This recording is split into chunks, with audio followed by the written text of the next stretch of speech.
Chapter 2176. Although Tuli's tribe is surrounded by our army on the surface, who can guarantee that no one has entered Tuli's camp in the past few days? Or rather, who can guarantee that no one has come out of Tuli's tribe in the past few days? You must know that the people from the Tang Empire's imperial court won't be so stupid as to wear their official robes and enter the grassland openly. They will disguise themselves. Can you guarantee that no one has been let in? In the main tent of Shui Yintao's tribe, the barbarian man snorted and said in the face of everyone's doubts. Hearing this, everyone's faces froze because they really couldn't guarantee that no one had been let into Tuli's camp in the past few days. On the other hand, Chiguan Heli's face froze slightly because he remembered the news that a team leader in Chiguan tribe had reported to him a few days ago. The barbarian man was very satisfied with everyone's reaction. He chuckled and continued, "I won't hide it from everyone. A few days ago, when the prophecy of frost descending from the sky had just spread in the grassland, I had already sent people to sneak into Tuli's camp. Through the secret investigation over the past few days, I found that there is indeed a problem in Tuli's camp." "What's the problem?" a tribal chief asked impatiently. The barbarian man smiled mysteriously and said, "My men found that there is a tent in Tuli's tribe that is heavily guarded day and night by Tuli's men. No one is allowed to get close to it. The people in the tent rarely come out. However, my men happened to see someone come out of the tent once. Although that person looked like a grassland man." At this point, the barbarian man leaned forward with a meaningful smile on his lips. Under everyone's impatient gazes, the barbarian man slowly said, "But that person spoke the Han language." Buzz. Although many people had guessed that the person the barbarian man was talking about was a Han person, they couldn't sit still when they heard the barbarian man say it himself. The people from the Tang Empire's imperial court had already infiltrated the grassland and were secretly colluding with Tuli. Was the Tang Empire preparing to attack the grassland? No wonder Tuli's tribe had been resisting desperately these days. It turned out that they had already contacted the Tang people. Were they waiting for the Tang Empire's reinforcements? If the Tang Empire really attacked the grassland, would Xieli send his tribe's warriors to the front line to fight the Tang army? There was no need to think about it. He definitely knew how to do it. It was just like how the warriors of their tribe were sent by Xieli to encircle and annihilate the remnants of Tuli's tribe. At this moment, many thoughts flashed through the minds of the tribal chiefs present. The more they thought, the more frightened they became. A layer of cold sweat involuntarily seeped out of their backs. Therefore, I speculate that there must be someone from the Tang Empire's imperial court in Tuli's camp. Moreover, this person's status must not be low. Otherwise, he wouldn't be able to gain Tuli's trust. Previously, Tuli ordered people to spread the prophecy of the frost in the 7th month on the prairie.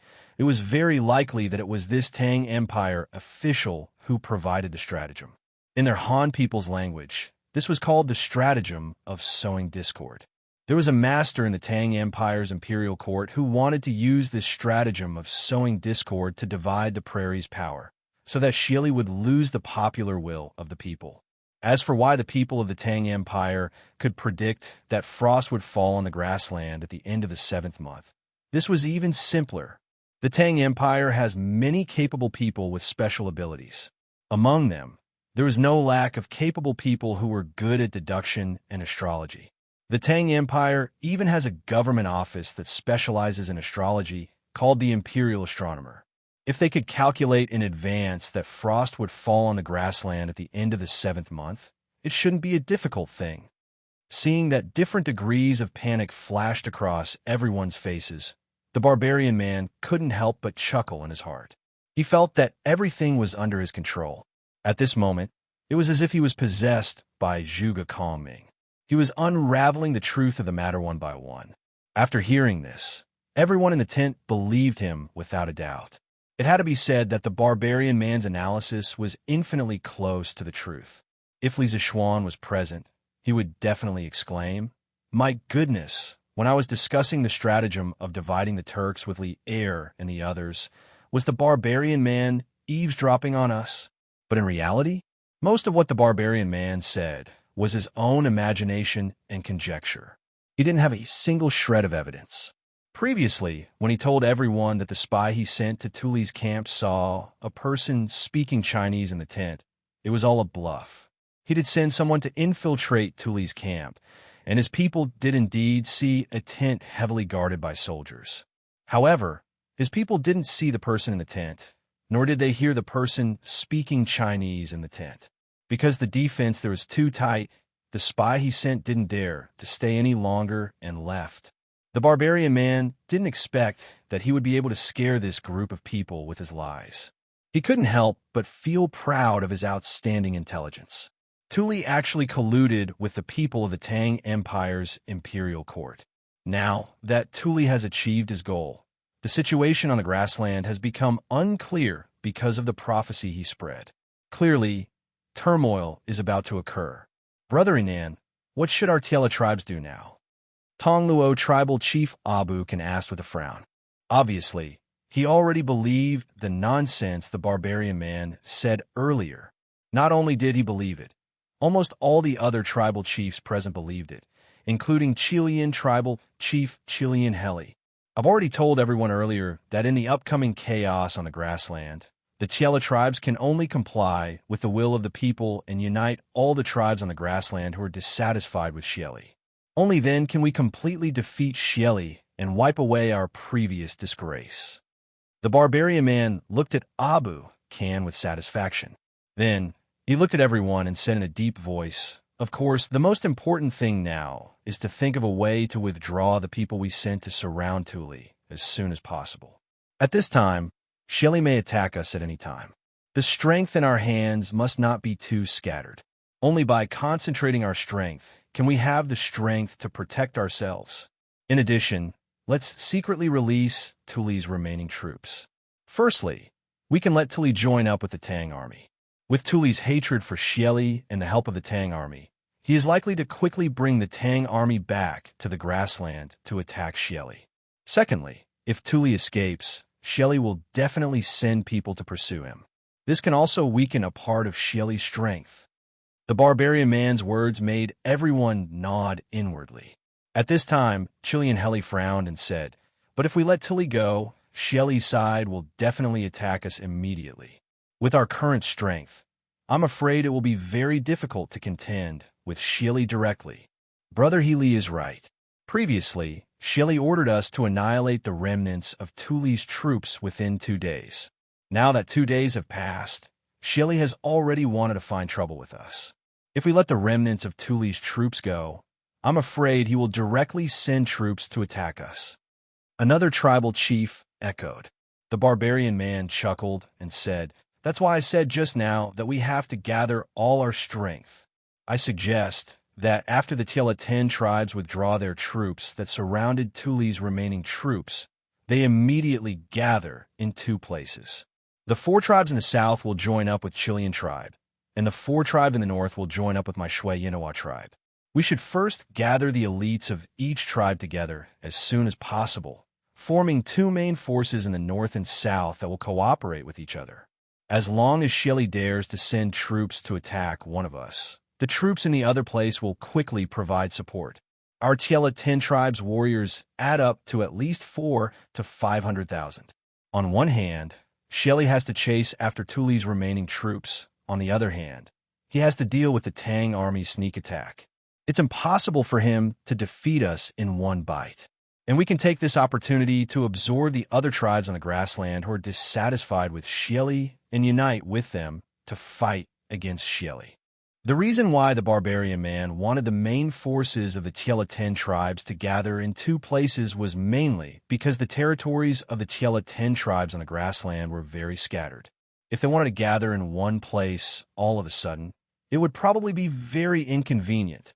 Shui Yintawa tribe and Chilean tribe were the strongest among the Tiela 10 tribes. By letting the other tribes attach themselves to these 2 tribes, firstly, they could use the shortest amount of time to gather their forces in 2 places. Secondly, the main forces in the north and south could cooperate with each other in strategic positions. When one side was in trouble, the other side could not only provide support quickly, They could also besiege Wei to rescue Zhao and directly attack Xieli's court. This was called being able to attack and retreat at the same time. It had to be said that although this guy looked simple-minded and well-developed, his meticulous mind was absolutely qualified to become an ambitious and ruthless person. What he lacked was only time and opportunity. The frost that fell on the grassland was his opportunity. As the barbarian man's voice fell, everyone frowned and remained silent. In their hearts, they were all calculating the feasibility of the barbarian man's plan. In fact, they all knew that the current situation in the grassland was turbulent.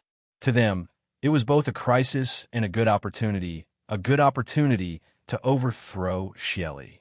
However, Xieli had, after all, dominated the grassland for so many years. His fame and his strength had long been deeply rooted in people's hearts. The Tiela tribes had submitted to Xieli for so many years mostly because of fear and knowing that they were no match for him. For them to overcome the fear in their hearts and declare war on Xieli, this was easier said than done. After all, this decision of theirs would determine the life and death of tens of thousands or even hundreds of thousands of people in their tribes. Also, I received a very important piece of news this morning. Seeing that everyone was interested but still hesitant, the barbarian man took a deep breath and decided to throw out the trump card. As expected, everyone once again focused their attention on the barbarian man. Chilean Heli said in a low voice, "What news?" At this time, "Stop keeping us in suspense, barbarian man." "Haha, brother Chilean, don't be anxious." The barbarian man chuckled and then said seriously, "I received news this morning. Yesterday morning, Xieli's subordinate, Xi'er, suddenly led more than 1,000 wolf riders and went all the way south. It seemed like they were chasing after someone. They chased all the way to the border of the Tang Empire." Chapter 2177. What? It's actually the imperial teacher? How is that possible? Shuiyin Tua tribe, Central Army tent. After hearing the barbarian man say that Wu Jia was the one Xieli had sent after, everyone in the tent was shocked and exclaimed in disbelief. That was Wu Jia, the only martial grandmaster in the prairie, an almost invincible existence. The reason why they had not dared to rebel against Xieli all these years, besides the fact that Xieli had a strong army, was because they were all afraid of Wu Jia. Thinking back to the time when Wu Jia had challenged all the masters of the prairie and broken through to the martial grandmaster realm in one fell swoop, everyone's hearts were inevitably shrouded in fear. Just imagine if Wu Jia had personally led an elite wolf cavalry to attack their tribe. With Wu Jia leading the charge, their tribe's army would not have been able to resist for even a moment and would have been utterly defeated. At this time, hearing the barbarian man say that Wu Jia had betrayed them and Xieli had sent troops to pursue them, these tribal chiefs were pleasantly surprised, but at the same time, they felt that all of this was somewhat unreal. Why would Wu Jia betray them? He was the imperial teacher of the prairie, second only to one person. Why is it impossible? Baron Man snorted coldly, interrupting the whispers of the crowd. He said in a low voice, "Our imperial tutor's origins are unknown. It is said that he was brought back by Princess Shu Yin from some unknown place. When he was brought back, his entire body was char-black, and he was on the verge of death. If it wasn't for the old imperial tutor, he would have been dead. However, although he was rescued, he lost his original memories.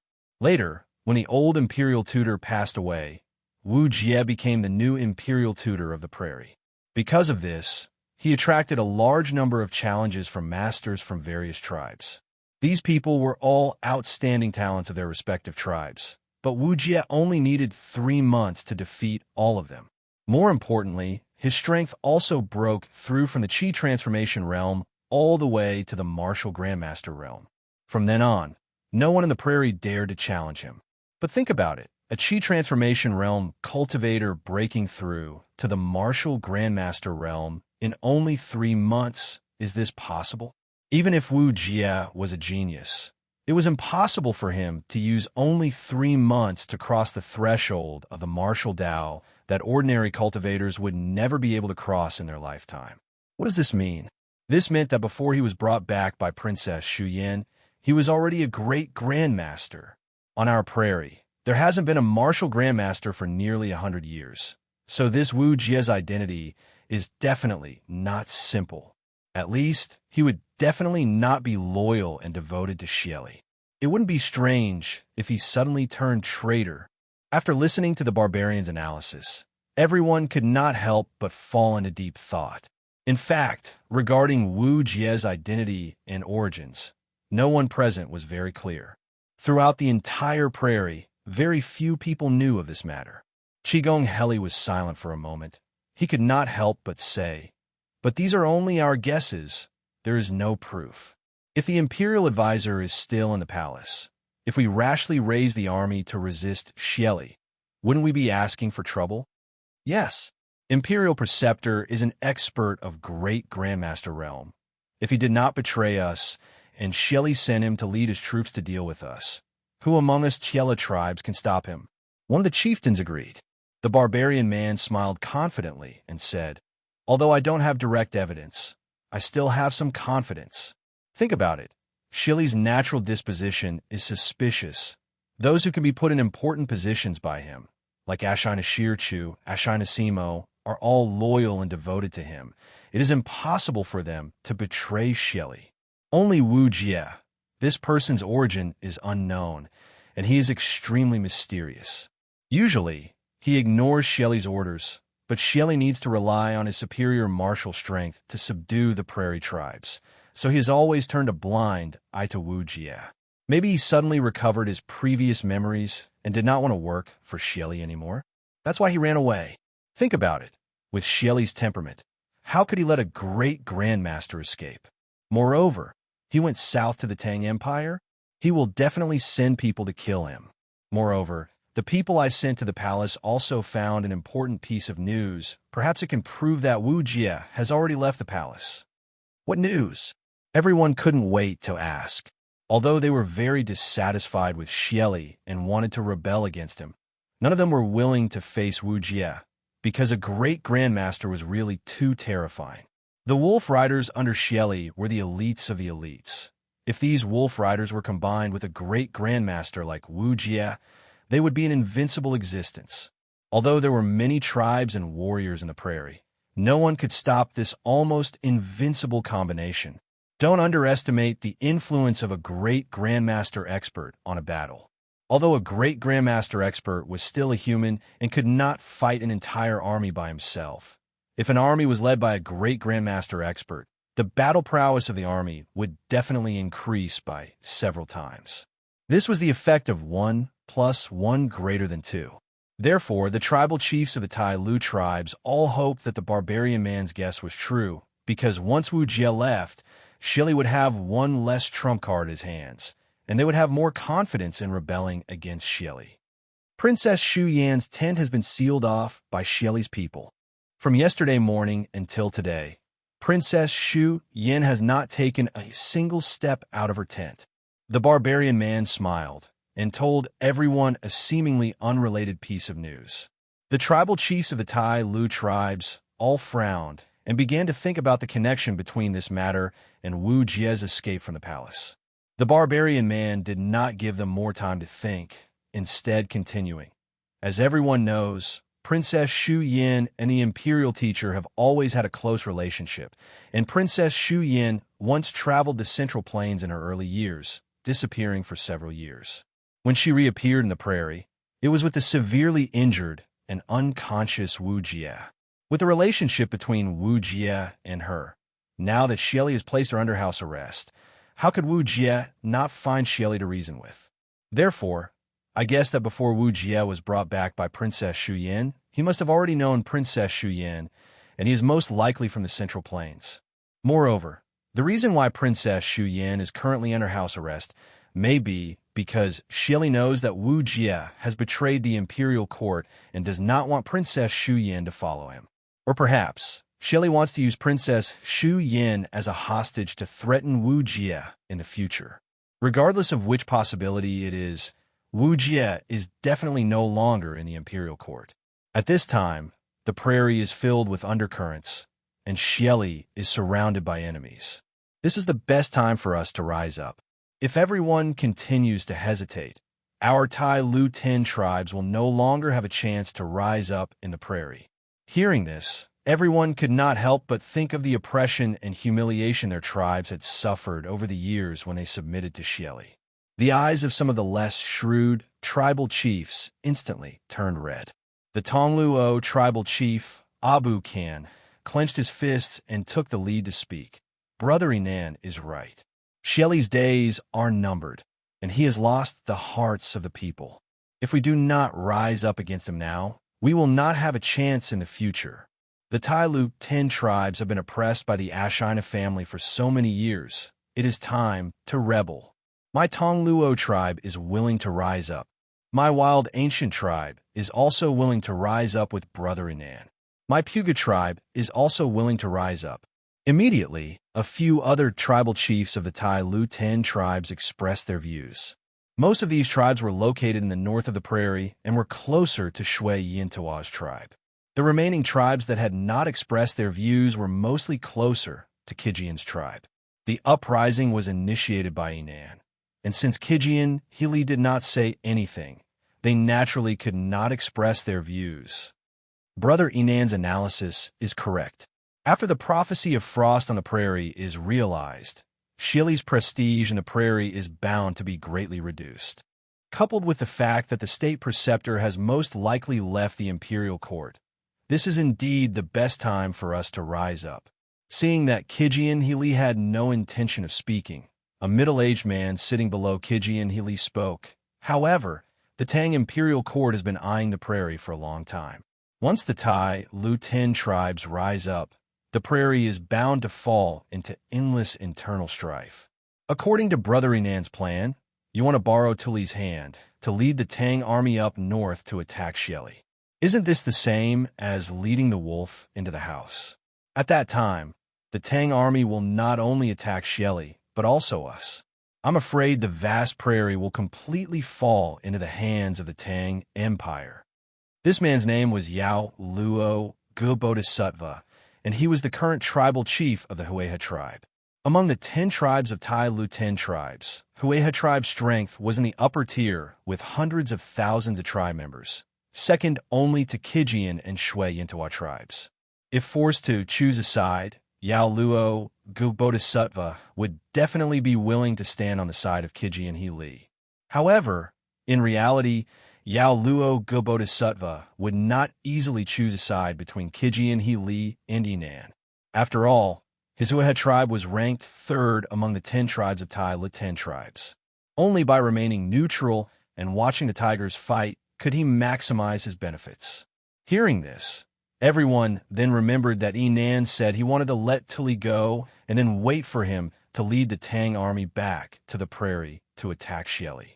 All the tribal chiefs once again cast their gaze on Inan. Indeed, with their current strength, even if they joined forces with the other tribes of the prairie who were dissatisfied with Xieli, it would still be difficult for them to contend against Xieli. It seemed that it was only a matter of time before they were defeated by Xieli. Using Tuli as a chess piece to lead the Tang army into the prairie to attack Xieli was indeed the only feasible method they could use to defeat Xieli. However, if Xieli was a tiger, then wasn't the Tang Empire a wolf? After defeating Xieli, the strength of the tribes of the prairie was bound to be greatly reduced. At that time, facing the wolf of the Tang Empire, how should they, the Tai Lu 10 tribes, deal with it? Bodhisattva, you're wrong. I'm not leading the wolf into the house. I'm driving the tiger to devour the wolf. Inan took a deep look at Yao Luo Bodhisattva, then sneered and said with awe-inspiring, killing intent. At this moment, his entire body was overflowing with domineering aura. His eyes were bursting with dazzling light, making people unnaturally believe that he was not joking. Chia Healy's eyes flashed. He knew Inan's ambition. At this moment, it was completely exposed. His ambition was not only to seek revenge on Xieli. He wanted to be the king of the prairie and even the ruler of the world. I do want to borrow the hands of the Tang Empire to help us get rid of Xieli. However, if the Tang Empire wants to touch the prairie, it's impossible. Inan took a deep breath, looked at everyone, and continued. Think about it carefully. Looking at history, for the past 1,000 years, the dynasties of the Central Plains have been replaced. Even if there were a few wise monarchs in the middle, the prairie still belonged to us prairie people. Even if the emperors of the Central Plains used all the power of the country, they could not completely control the prairie. In the past, Qin Shi Huang was an unparalleled hero. Although the General Meng Tianbei was more than 700 miles away from the Xiongnu, the Qin Empire could only look at the prairie and sigh. In the end, they still built the Great Wall. Because the prairie was vast and boundless, once the armies of the Central Plains went deep into the prairie, it was difficult to get out. Qin Shi Huang could only use the Great Wall as the boundary to secure the territory. After Qin, the Emperor of Han was also a man of great talent and bold vision. Back then, the Han Empire was rich, ambitious, and capable. Therefore, the Emperor of Han also wanted to touch the prairie. Wei Qing went to Hunan, and Hui Zubing went to Heshi. Although they tore 2 pieces of fertile land from the Xiongnu Empire, the Emperor of Han could only stop there. After the Emperor of Han, the Western Han, and later the Eastern Han, although they could protect the western region and pursue the desert, their method of dealing with the nomadic tribes like the Xiongnu was to move inwards. As for the real control of the prairie, no one in the Han Empire dared to mention it, because to them, the prairie was a land of death.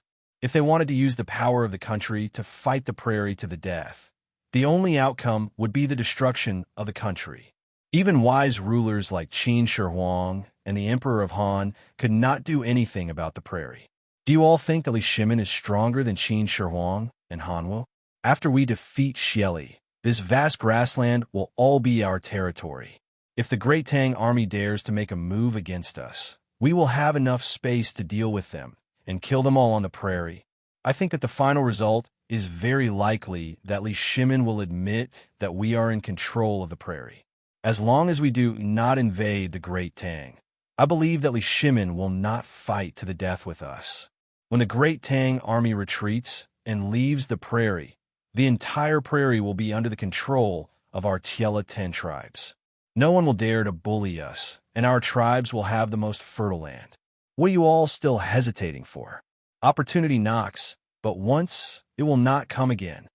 It had to be said that Yan'an had definitely made sufficient preparations for today's secret meeting. Otherwise, this fellow would not have been able to speak so eloquently. Not only did he reveal the secret between Wu Jie and Ashina Shuyan, he even specially researched the history of the war between the Central Plains and the tribes of the prairie, scaring the tribal chiefs of the Tiela 10 tribes into a daze. His words were truly too provocative. At the same time, it completely dispelled the last trace of doubt in the hearts of the Tiela 10 tribes' tribal chiefs. Tongluo tribe chief Abu Kan said emotionally, "Brother Yan'an is right. Opportunity knocks, but once it will not come again." 100,000 Tongluo tribe is willing to follow Yan'an chief to overthrow Xieli. 80,000 Wild Ancient tribe is willing to follow Yan'an chief to revolt. 80,000 Boga tribe is also willing to revolt. 200 Zerozodrohoha tribe is also willing to follow everyone to overthrow Xieli. In the end, even Hueha tribe chief Yaluaga Bodhisattva expressed his stance.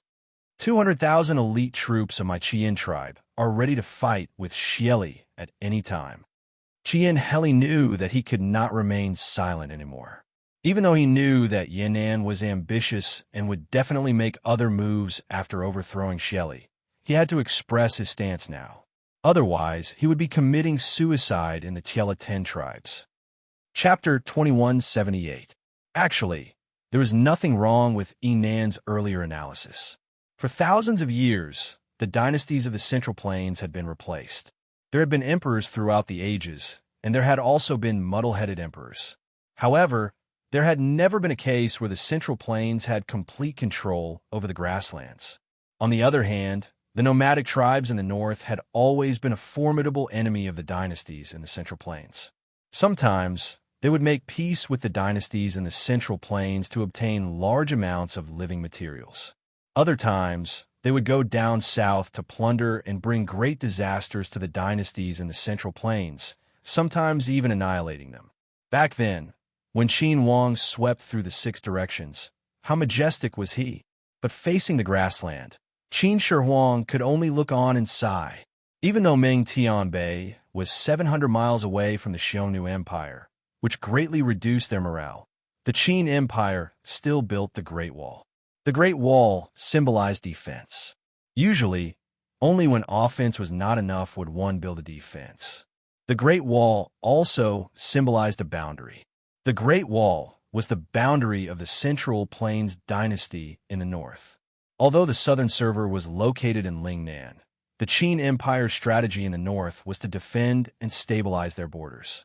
Since the Qin dynasty had followed the Qin dynasty's political system for 100 generations, the later dynasties of the Central Plains could only follow suit. It could be said that they relied on the route, but it could also be said that they copied it because of the ambush. However, the Central Plains dynasty was unable to break through the Great Wall and had always been in a defensive position in the north. Emperor Wu of Han was like this, and the Western Han and Eastern Han after him were also like this. Later on, the Northern Wei dynasty appeared and unified the entire northern grasslands. However, the Northern Wei dynasty was established by the nomadic Xinbei people. Furthermore, the Northern Wei dynasty also started to build a great wall in the north. Hence, the moment Northern Wei became a dynasty, they would have to play according to Qin Shi Huang's plan. Following the long river of history, according to the original historical script, the Tang Emperor Li Shimin was the emperor of the Central Plains and the heavenly Khan of the grasslands. The Tang Empire opened up the Yenisei River and the 10,000 li grasslands. However, the Tang Empire's strategy in the grasslands was not to rule the grasslands completely. Instead, it was to support the pro-Tang forces and gradually assimilate the grassland tribes. Li Shimin's strategy was wise, and his method was correct. However, the Great Tang's progress had already come to an end when Emperor Xuanzong arrived, not to mention the Song dynasty after the Tang dynasty. The Northern Song dynasty even lost the land of Hunan, which was the modern Ningxia, which was taken by Emperor Wu of Han. Therefore, the Northern Song had basically returned to the era of the Qin Empire. Nuzhendaijin was also a nomadic tribe. Before they entered the Central Plains, they were the overlord of the grassland. But what about after they took over the Central Plains? The Nuzhenren quickly became Chinese. She didn't even go back to her hometown in the northeast. She slaughtered the grasslands in the north at first. Then, she relied on the Tata people to restrain them. In the end, she still built the Great Wall. The Mongols were the fiercest, but the Yuan dynasty was only a part of the great Mongol Empire. Hence, the Mongol nobles did not totally become Chinese and maintain their grassland nature. Therefore, although the Emperor of Dian was in the Central Plains, his heart was tied to the grasslands. As a result, the Yuan dynasty's rule over the Central Plains was as rough as it could be. It was so rough that they even forgot to collect taxes after conquering the Southern Song dynasty. However, once the Mid-Plains was reorganized, the Mongols could only retreat north, because these people had never treated the Central Plains as their home. Since the master of the Central Plains did not welcome him, and even tried to chase him away with a stick, then he would quickly run back to the grasslands to sing and herd the horses. After the nomads conquered the Central Plains, they would definitely encounter two choices. It was also a dilemma.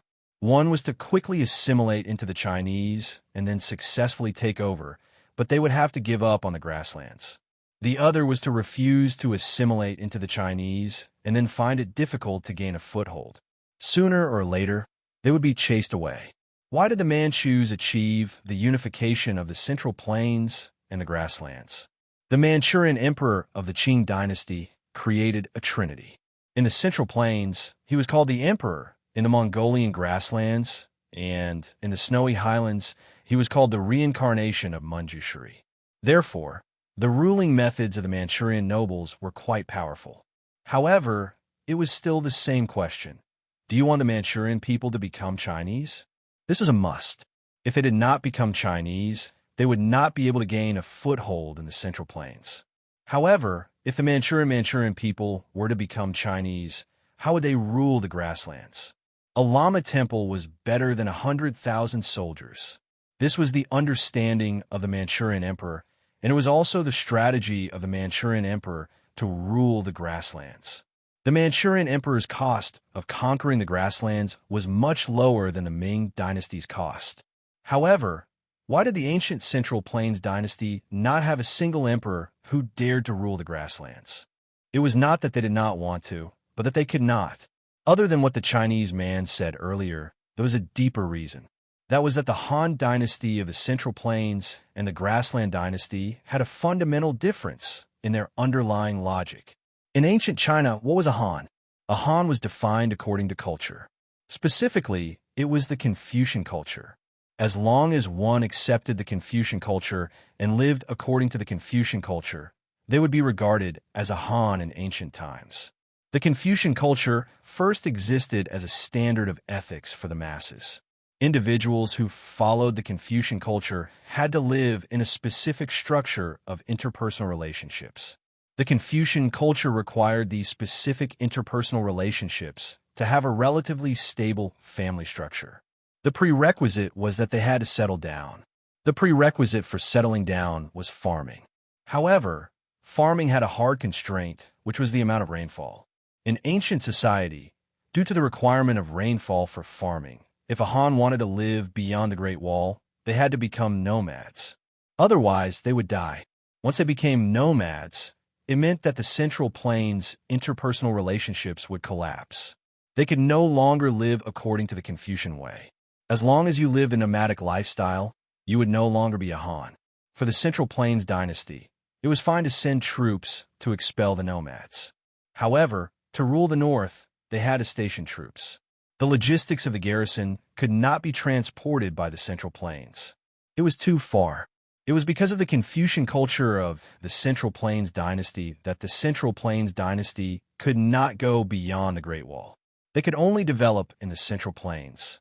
In layman's terms, it was probably a vast and boundless grassland. For the rulers of the Central Plains, it was a barren land that was not worth their efforts to attack and control. Even if they conquered it, it would not be of much use. Moreover, they would have to send troops to defend it. It was not worth it at all. After all the tribal chiefs of Tiela expressed their desire to resist Xieli together, the few of them briefly discussed their next plan, and then returned to their own homes, to their own mothers. Now was indeed a special time. These tribal chiefs gathered together for a long time and were easily discovered by Xieli's spies.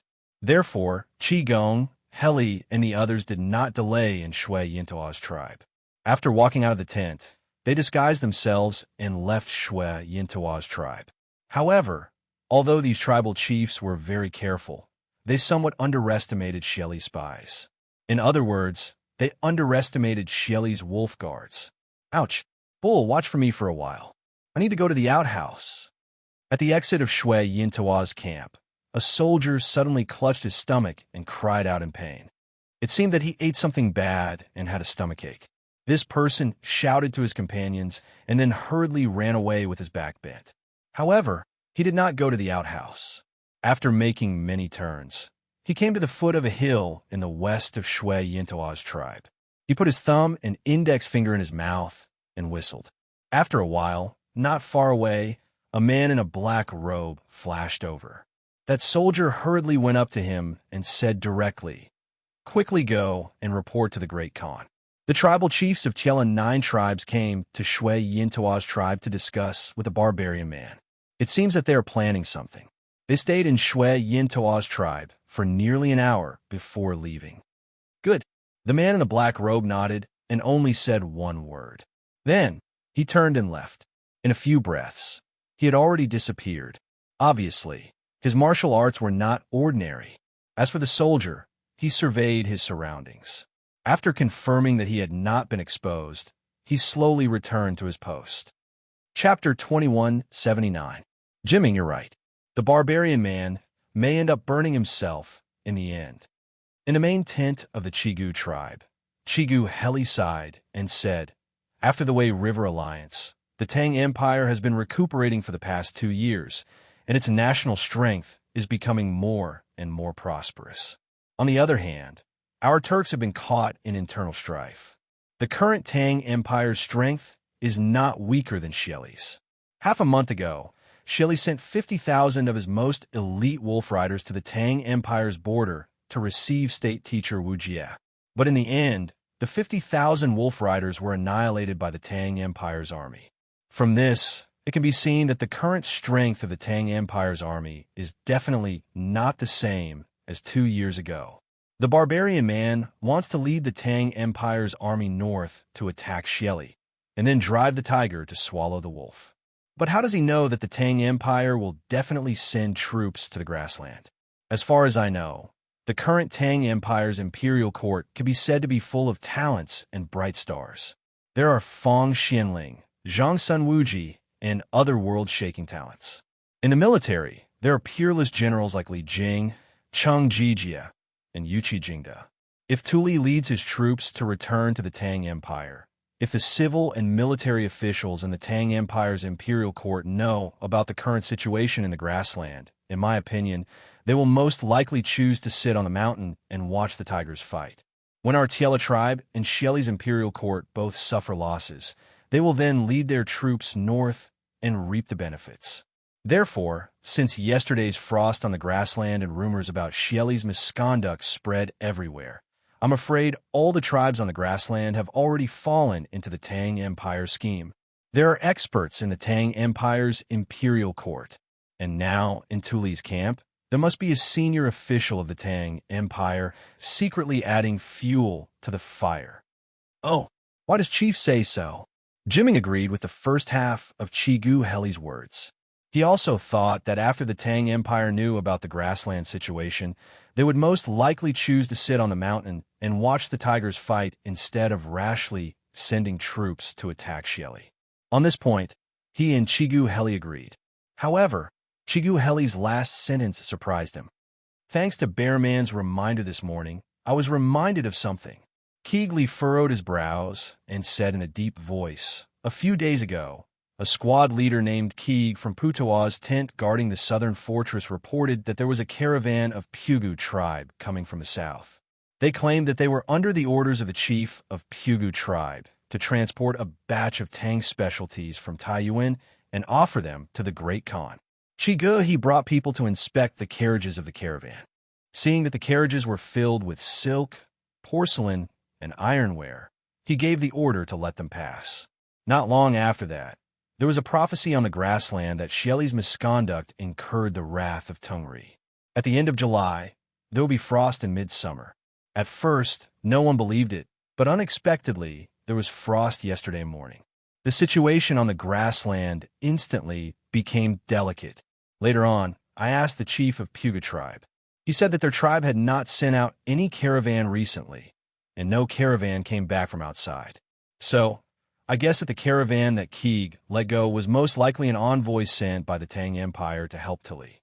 The prophecy of frost in midsummer at the end of July was purposely released by the Tang Empire's envoy to stir up the situation on the grassland and make the grassland fall in a greater turmoil so that the Tang Empire's imperial court could reap the benefits and conveniently help Tuli. Brilliant. Really brilliant.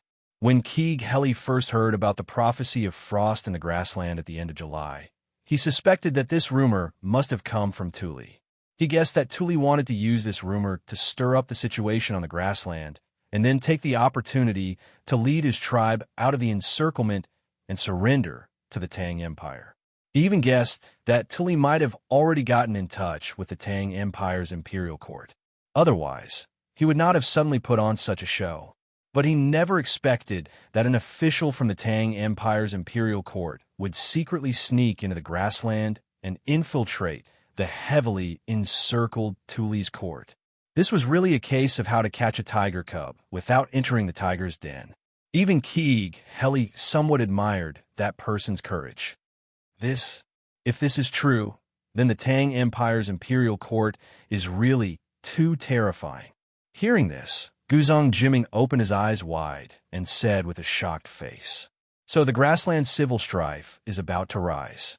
If our Keeg tribe still follows the barbarians and becomes the enemy of the Tang Empire, it is really an unwise move. We have to think of a way out for our tribe in advance. Keeg Heli sighed and then looked at Guzong Jiming and said in a deep voice, "These years, the grassland civil strife has not stopped. The Keeg tribe has been suppressed by Xieli. The warriors in the tribe are often sent to the front line by Xieli. In just over 2 years, more than 10,000 warriors of our Keeg tribe have been killed or injured. In the long run, even if our little family property is not exhausted by Xieli, it will be lost in the endless civil strife. As the chief, I have to think of a way out for my tribesmen." Chapter 2180. Khan. Now that the rumors have been spread and the frost has fallen, the herdsmen on the grassland are all restless and discussing Xieli in private. But why haven't the leaders of the other tribes made any moves? Especially the 10-tribe coalition that has surrounded us. They still show no signs of withdrawing. In Tuli's tent, Enai, Shirtaw, and Tuli were analyzing the current situation of the grassland. At this time, Enai Shirtaw said with some melancholy, after seeing the vast expanse of white frost on the grassland yesterday morning, he and Tuli were so happy that they almost jumped up. If it weren't for the fact that the timing was not right, they would have held a banquet to reward the 3 armies and not return until they were drunk. But their excitement didn't last long, because as time went by, the situation they had expected at first didn't appear. The tribes on the grassland who were dissatisfied with Xieli didn't take the opportunity to launch an attack. At most, the herdsmen in the tribes were discussing Xieli because of the frost falling from the sky. Not a single tribe made any real moves.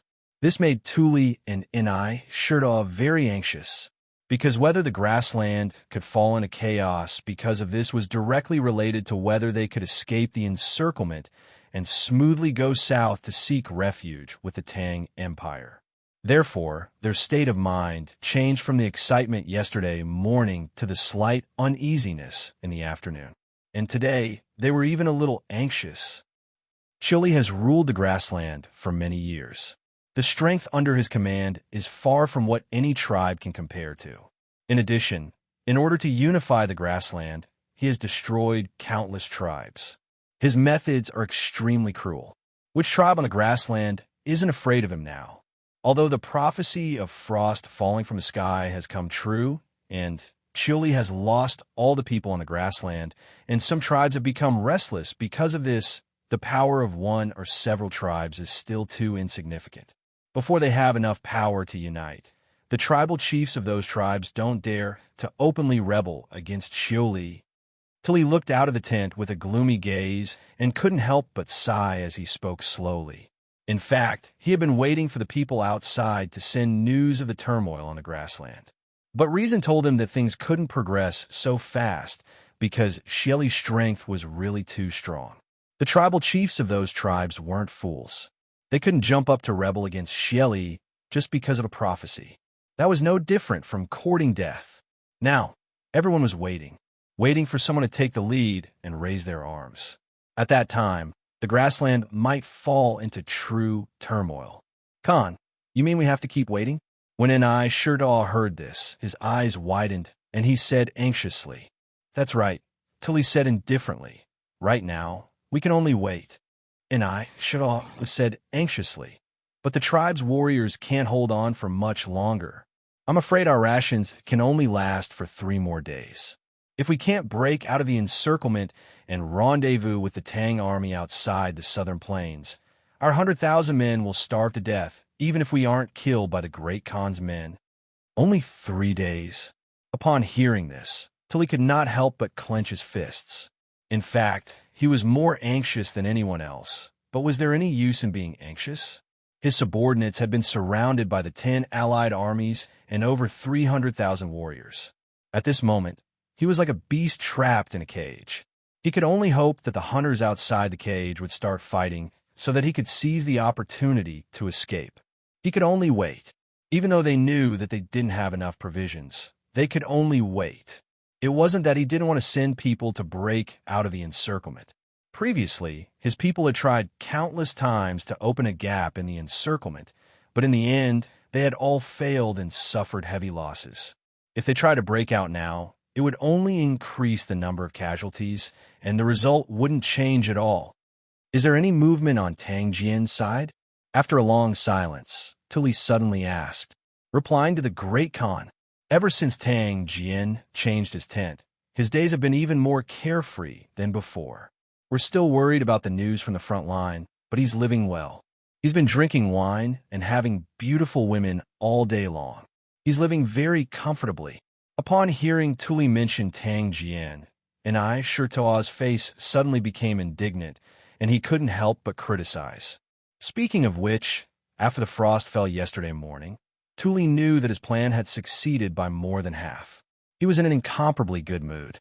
Therefore, he ordered people to settle Tang Jian and the others in the best tent, gave them the best food, the best wine, and also sent the best beauties in the tribe to serve them. He practically treated Tang Jian as the tribe's honored guest. Compared to the treatment Tang Jian received at the beginning, it was like the difference between heaven and earth. It couldn't be helped. After witnessing the realization of the frost prophecy, Tuli knew that he had hope of escaping. After he escaped, he still had to lead his troops to surrender to the Tang Empire.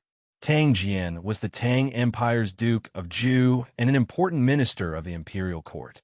After he surrendered to the Tang Empire, he would inevitably have to rely on Tang Jian in many places. Therefore, he had no choice but to carefully serve Tang Jian.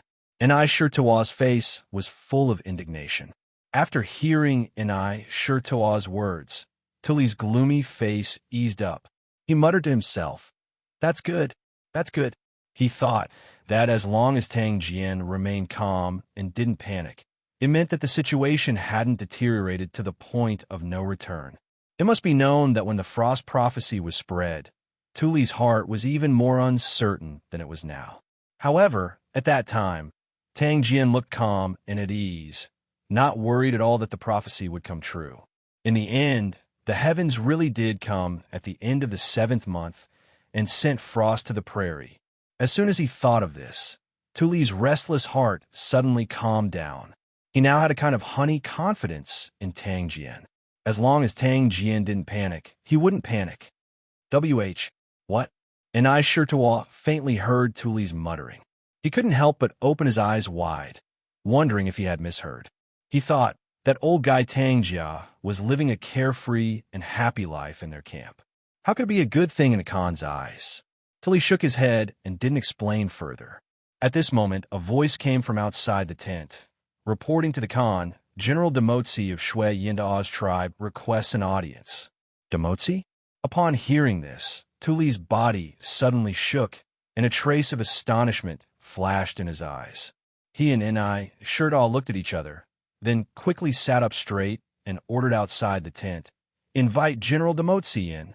Demotsi was not only the general of Shui Yindao's tribe, but also the nephew of a barbarian man. Although he was only in his teens, he had divine strength since childhood. Not only was he rarely a match among the younger generation of the tribe, but few people in the army who were older than him could beat him. Therefore, at such a young age, Demotsi had become a general that the barbarian man relied heavily on.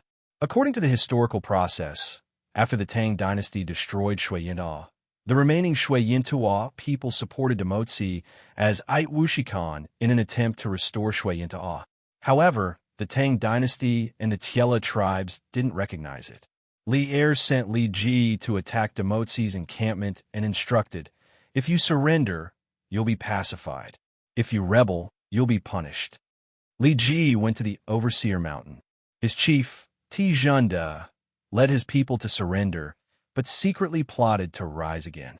Li Ji then sent his troops to attack, beheaded more than 5,000 people, captured more than 30,000 men and women, and brought Demotsi back to Chang'an.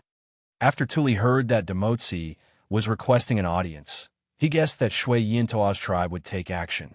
However, he couldn't understand why the barbarian man sent Demotsi over at this time. Could it be that the other party was now ready to confront Xieli? Otherwise, why would the barbarian man dare to send people here so openly? Demotsi greets Little Khan.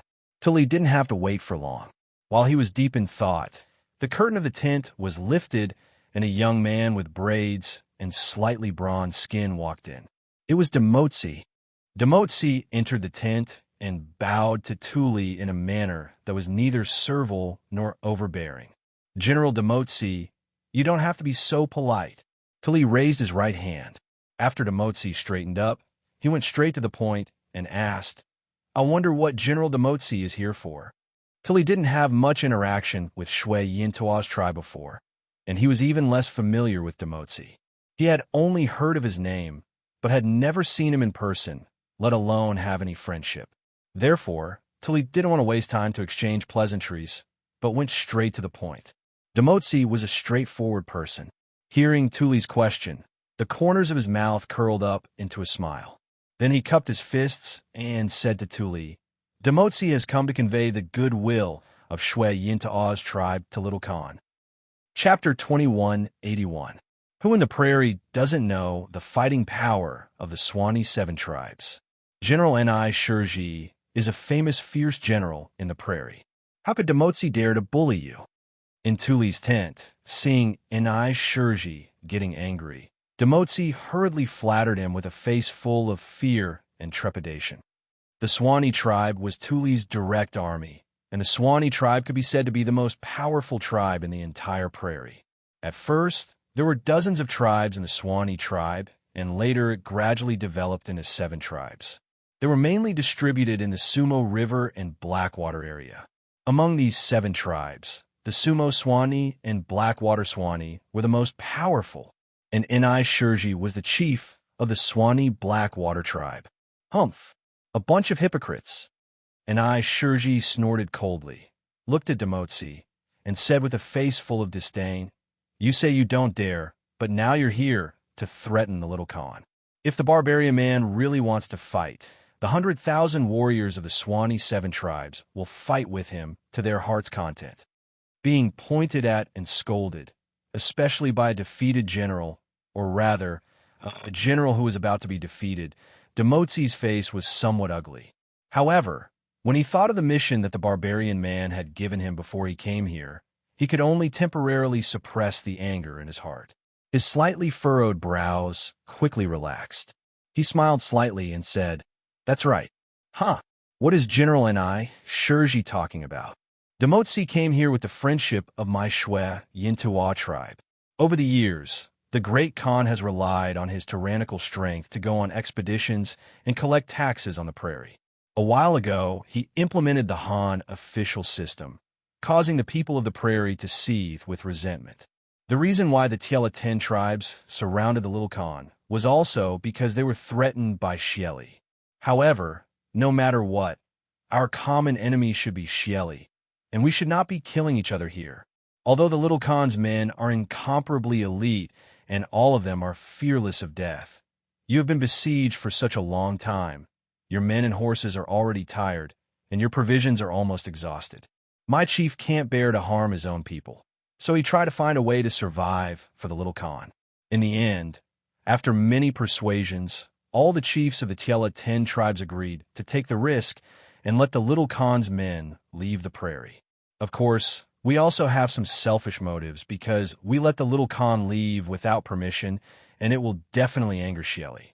Next, I'm afraid that Shieli will soon lead his troops to attack our Tiela 10 tribes. So we hope that after the Little Khan joins the Tang Empire, he can lead the Tang army to invade the prairie and attack with us. Seeing that the hard way didn't work, Demotsi had no choice but to use the soft way. The main reason was that the old man Ni Shurji was too stubborn. If he really angered him and caused the 7 tribes to fight to the death with Shui Yintua's tribe, then it would be a big joke. When he returned, wouldn't the barbarian man skin him alive?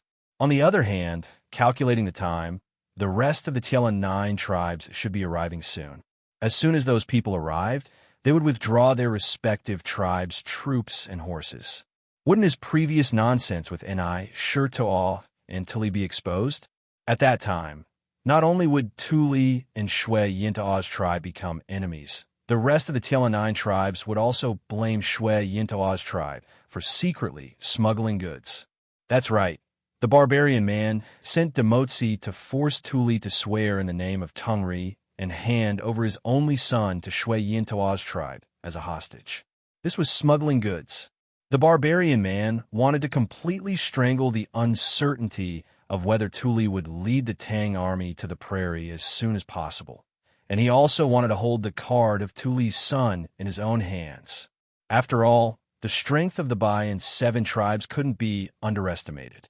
If Tuli really led the Tang army to the prairie in the future, the strength in his hands and the warriors of the Bai and 7 tribes under his command might all be used by him because of this card. Chapter 2182. Inside the tent, Tuli looked into Tang Jian's eyes with a nervous and anxious expression. His burning gaze was like a deeply affectionate man gazing at his lover. Cough, Tang Jian felt his scalp go numb. In fact, it wasn't that Tuli didn't know the severity of the matter. Tuli was naturally very willing to exchange one person's life for the survival of hundreds of thousands of people in his tribe. However, that person was his only son, so he was somewhat hesitant. After all, he only had one son. Although he was not yet 30 years old, he was still in the prime of his life. Even if he lost this son, he could still have another one in the future. In any case, as long as he escaped to the Tang Empire, Li Er would give him a lot of rewards based on his status. He could still live a life of 3 wives and 4 concubines, living a life of luxury. However, who could guarantee that he would really be able to have another son in the future? The medical conditions of this era were not as developed as those of modern society.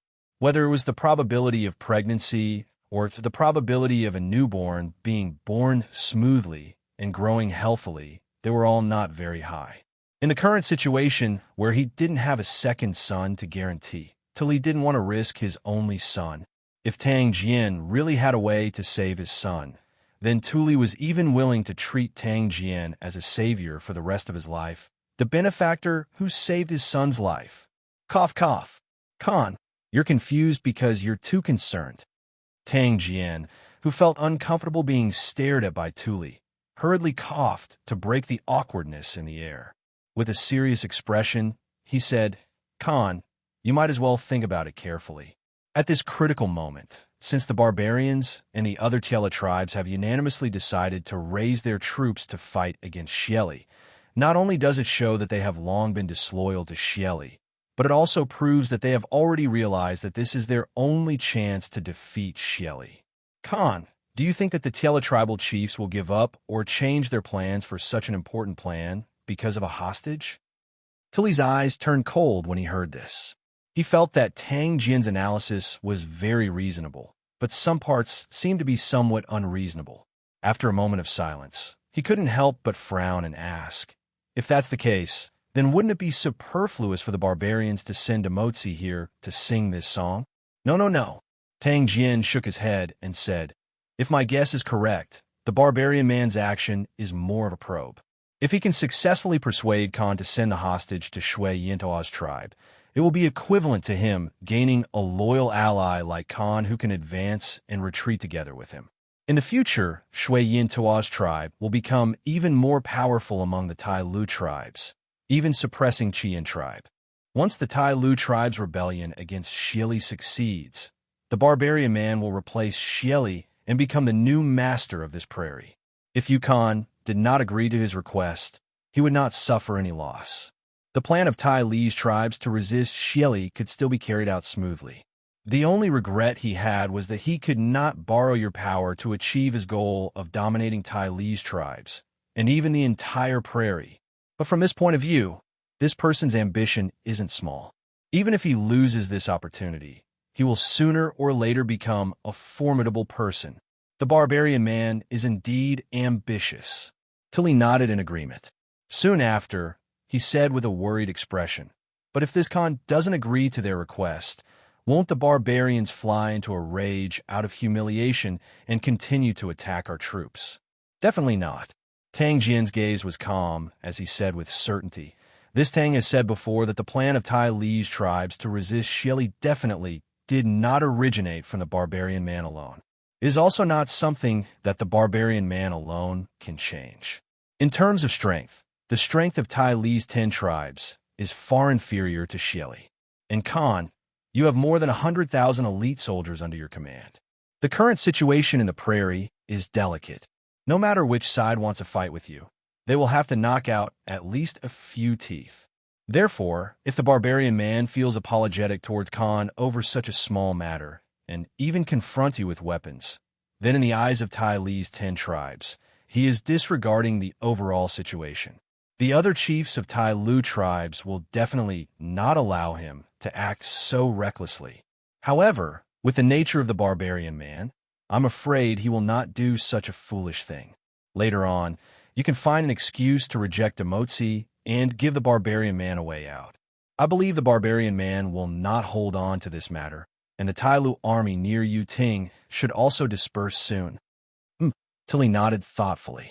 Although Tang Jian's analysis was very reasonable, there was still some uneasiness in his heart. After all, this was the only chance for him and the 100,000 soldiers under his command to break out of the encirclement. For this, they could be said to have planned carefully and waited for such a result with great difficulty. If they were to be completely ruined because of his selfishness, he would not be able to feel at ease for the rest of his life. However, when he thought of his most beloved son, and thought of the current delicate situation in the prairie, in theory, the barbarian man and the rest of Tai Li's tribes would naturally not be so stupid as to waste their military strength to fight with him head-on. After hesitating and struggling in his heart for a long time, till he finally made up his mind, he raised his head and said with a firm gaze, "Duke Ju's discerning eyes are like torches. You saw through the barbarian man's evil scheme at a glance. This Khan admires you. Many thanks to Duke Ju for pointing out the right path for this Khan. This Khan will now find a reason to reject Demotsi." Finished speaking, Tuli solemnly cupped his fists and bowed to Tang Jian. Perhaps when Tang Jian had just arrived at the grasslands, he had indeed looked down on Tang Jian, this weak and scholarly old man. After all, at that time, the situation was like fire to him. The men under his command could be wiped out by Shieli at any time. He did not believe that a mere Tang Jian could change anything. But today, the prophecy of frost falling from the sky had come true. The people of the prairie were panic-stricken. Rumors were spreading everywhere. Tai Li's tribes took advantage of the situation to rise up and rebel against Shieli. All of this started because of Tang Jian. What was originally a dead chess game seemed to have been completely revived by Tang Jian. Even if Tuli did not say it out loud, in his heart, he gradually respected and admired Tang Jian.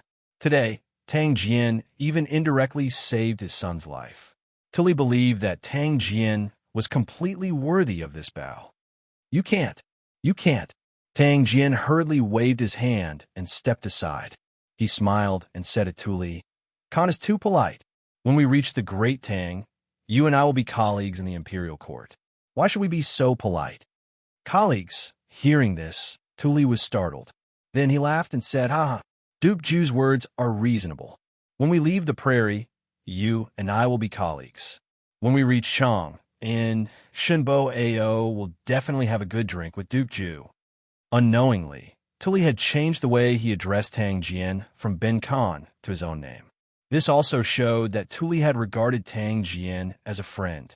When the time comes, we will not return until we are drunk." Tang Jian laughed and said. Tuli knew that he could not delay Tamosi for too long. So, he bid farewell to Tang Jian and quickly went to the central tent. As soon as he arrived outside the tent, he heard Tamosi's impatient voice coming from inside the tent. "General Ni Sure, when will Little Khan give me an answer? My chief is still waiting for me to return and report." Soon. Such a big matter. Khan and heir apparent must have a good discussion. Why are you in such a hurry?" This was Ni Shure's voice. He was also a little impatient, because before Tilly came back, he had already said similar words countless times. Ni Shure was a hot-tempered person who would explode at the slightest provocation.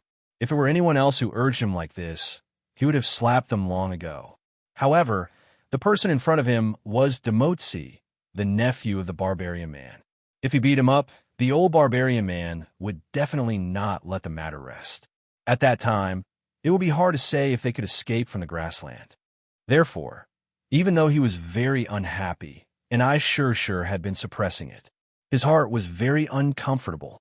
No, the chief has given me 2 hours to return to the tribe and report. I can't delay any longer. I have to find Little Khan and ask him face to face whether he agrees or not. He has to give me a definite answer immediately. Inside the tent, Tamosi frowned and turned to walk out of the tent. The main reason was that he was really anxious. Tuli had already left for more than a quarter of an hour. Calculating the time, the people from the other tribes should be coming soon to pass on the order of withdrawal to the surrounding defenders. At that time, he would be exposed. Even if he was exposed, Tuli and the others wouldn't dare to do anything to him. However, if this matter spread out, the other chiefs of the Tiela tribe would definitely know about the barbarian man's plan. At that time, they would really go for wool and come home shorn. And I sure frowned and moved his feet slightly. In a flash, he stood in front of Tamosi and said in a deep voice, "General Tamosi, this is an important military camp.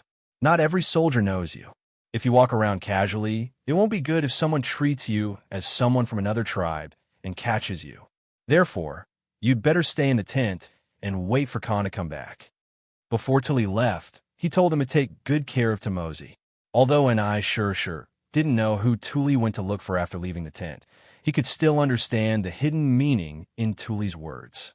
Tuli was determined not to let Tamosi leave the tent, at least not before Tuli came back. General I sure. What do you mean by this?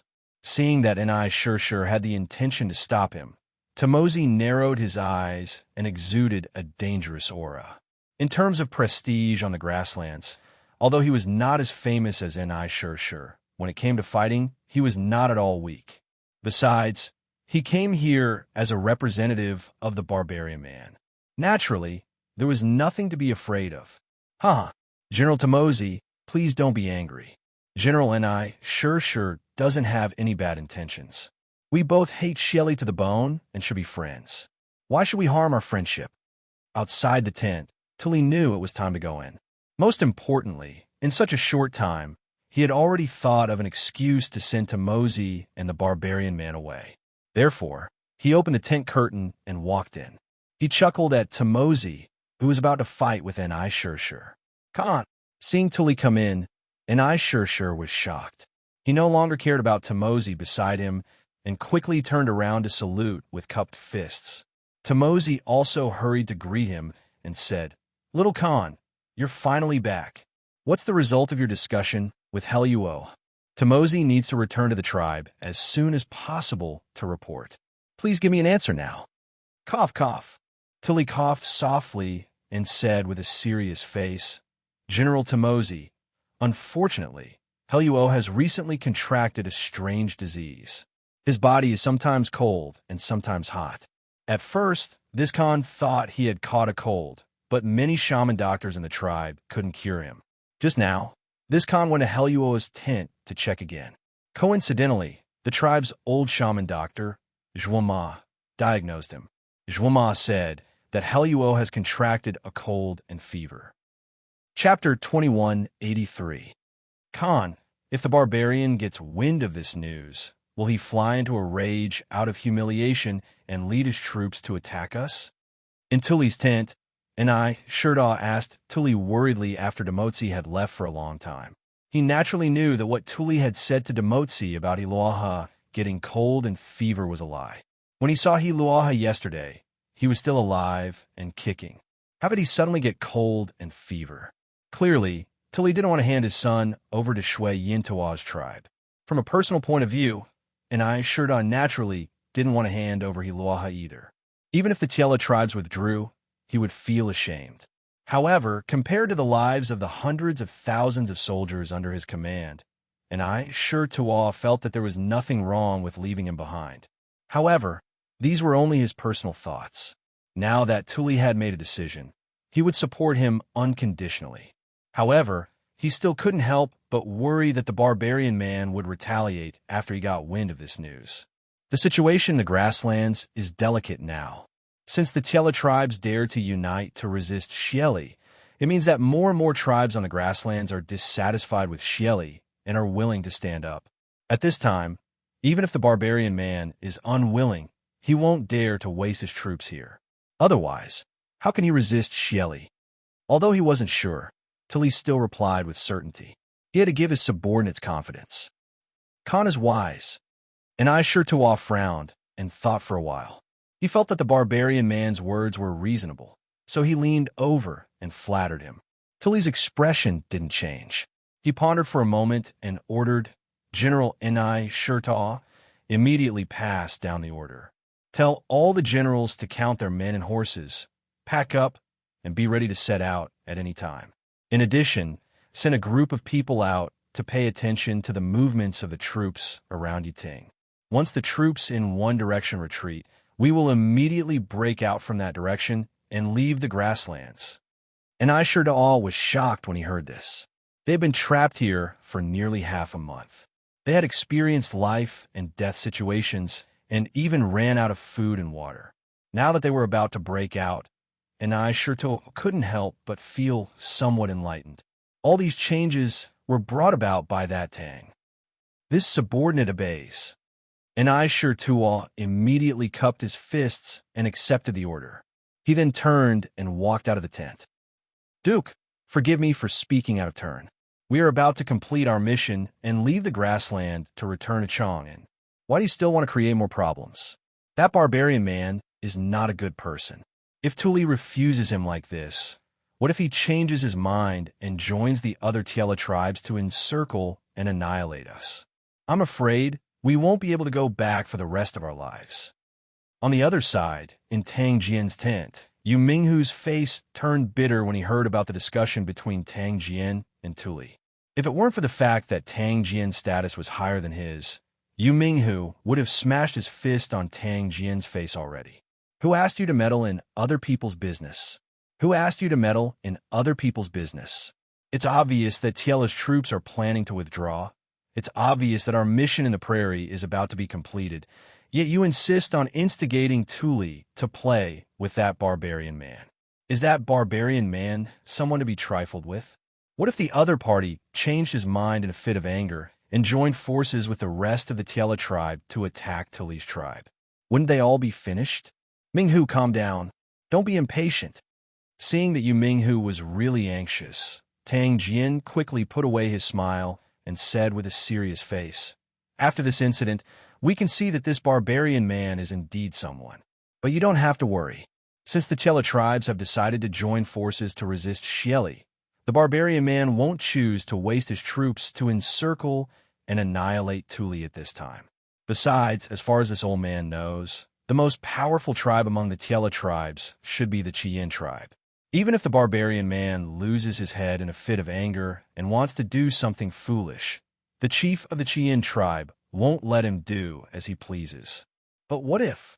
What if the barbarian man doesn't play by the rules and attacks Tuli with all his might in a fit of anger? Yu Minghu didn't buy it all. Mainly, he felt that Tang Jian's action was completely superfluous. Since the barbarian man wanted Tuli to hand over Helia as a hostage, why not just let Tuli hand him over? What did it have to do with them? As long as the barbarian man kept his word and promised to withdraw the troops, this deal was very worthwhile. Tang Jian didn't need to interfere and instigate Tuli to reject the barbarian man. Wasn't this adding more variables to their escape from the grasslands? At this time, Yu Minghu's emotions were somewhat out of control.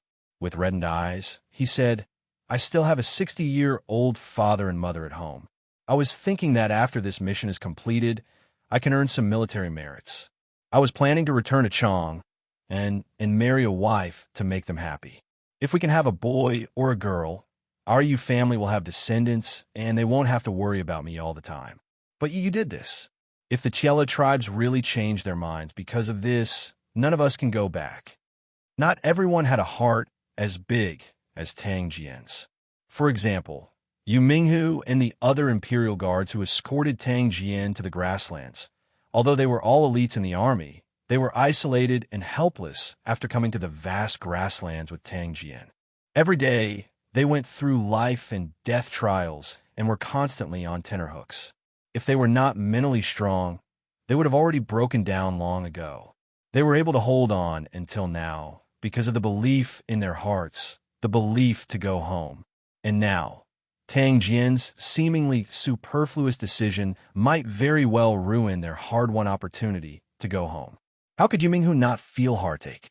Seeing Yu Minghu reveal his true feelings, Tang Jian couldn't help but fall silent. Yu Minghu was born in the Imperial Guards. Before this, they actually didn't have any interactions.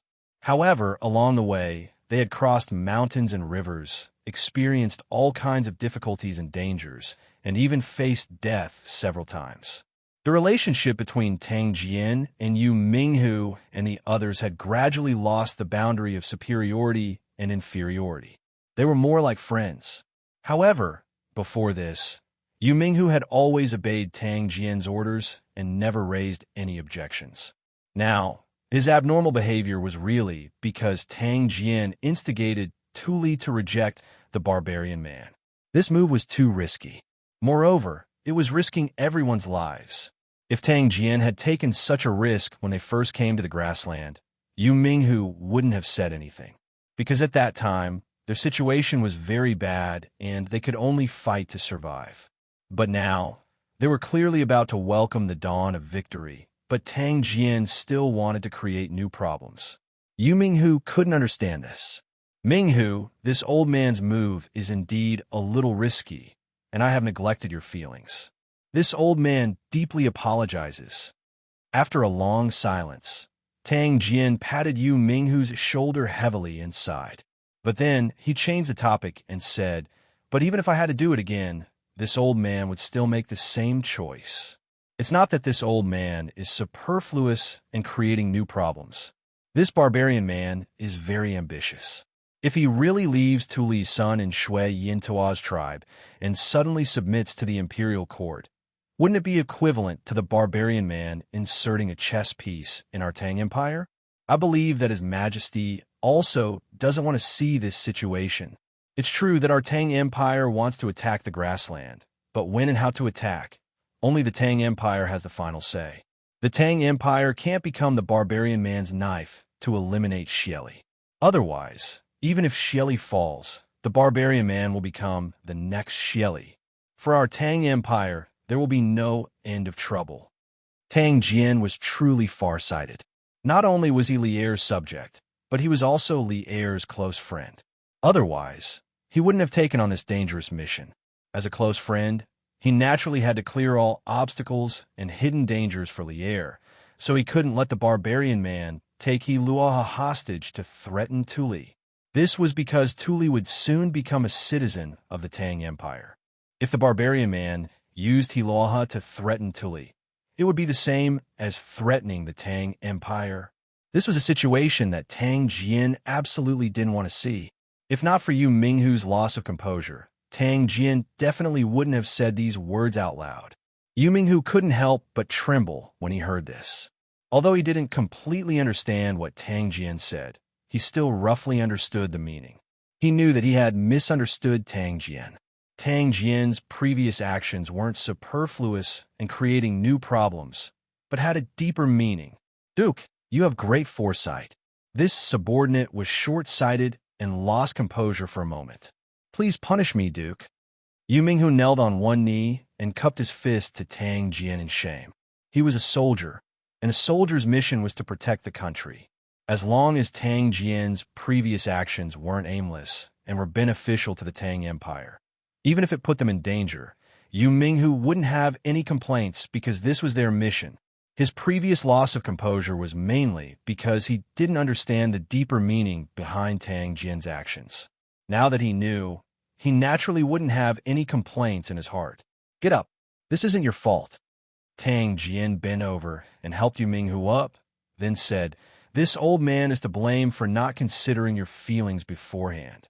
However, if this old man isn't wrong, even if the barbarian man knows that his plan didn't succeed, the Tiela troops near Tu Li will withdraw very soon. Pass down the order and let our men prepare. Before the sky turns dark today, we should be able to leave the grassland." Seeing Tang Jian so confident, Yu Minghu couldn't help but feel relieved. He cupped his fist and said, "Yes, Duke, this subordinate will pass down the order now. Those bastards have been in the grassland for so long and have been waiting for this day for a long time." After saying that, Yu Minghu turned around and left the tent. In fact, the changes in the situation were much faster than Tang Jian had expected. Not long after Demoji left Tuli, about a quarter of an hour, a small group of cavalry came from the north. The leader was a man with a strong back and a bearded face. It was Kiji Heli's younger brother, Kiji Shaman. This small group of cavalry came down from the west side of Tuli and quickly arrived at a garrison camp in the south. Second leader is here. Although Kiji Shaman wasn't very well liked by Kiji Heli, at least not as well as Guzong Jiming, but among the soldiers of Kiji tribe, Kiji Shaman's prestige was still very high. This guy was straightforward and didn't put on airs. Moreover, he was often at the forefront of battles. Such a general would naturally be supported by the soldiers.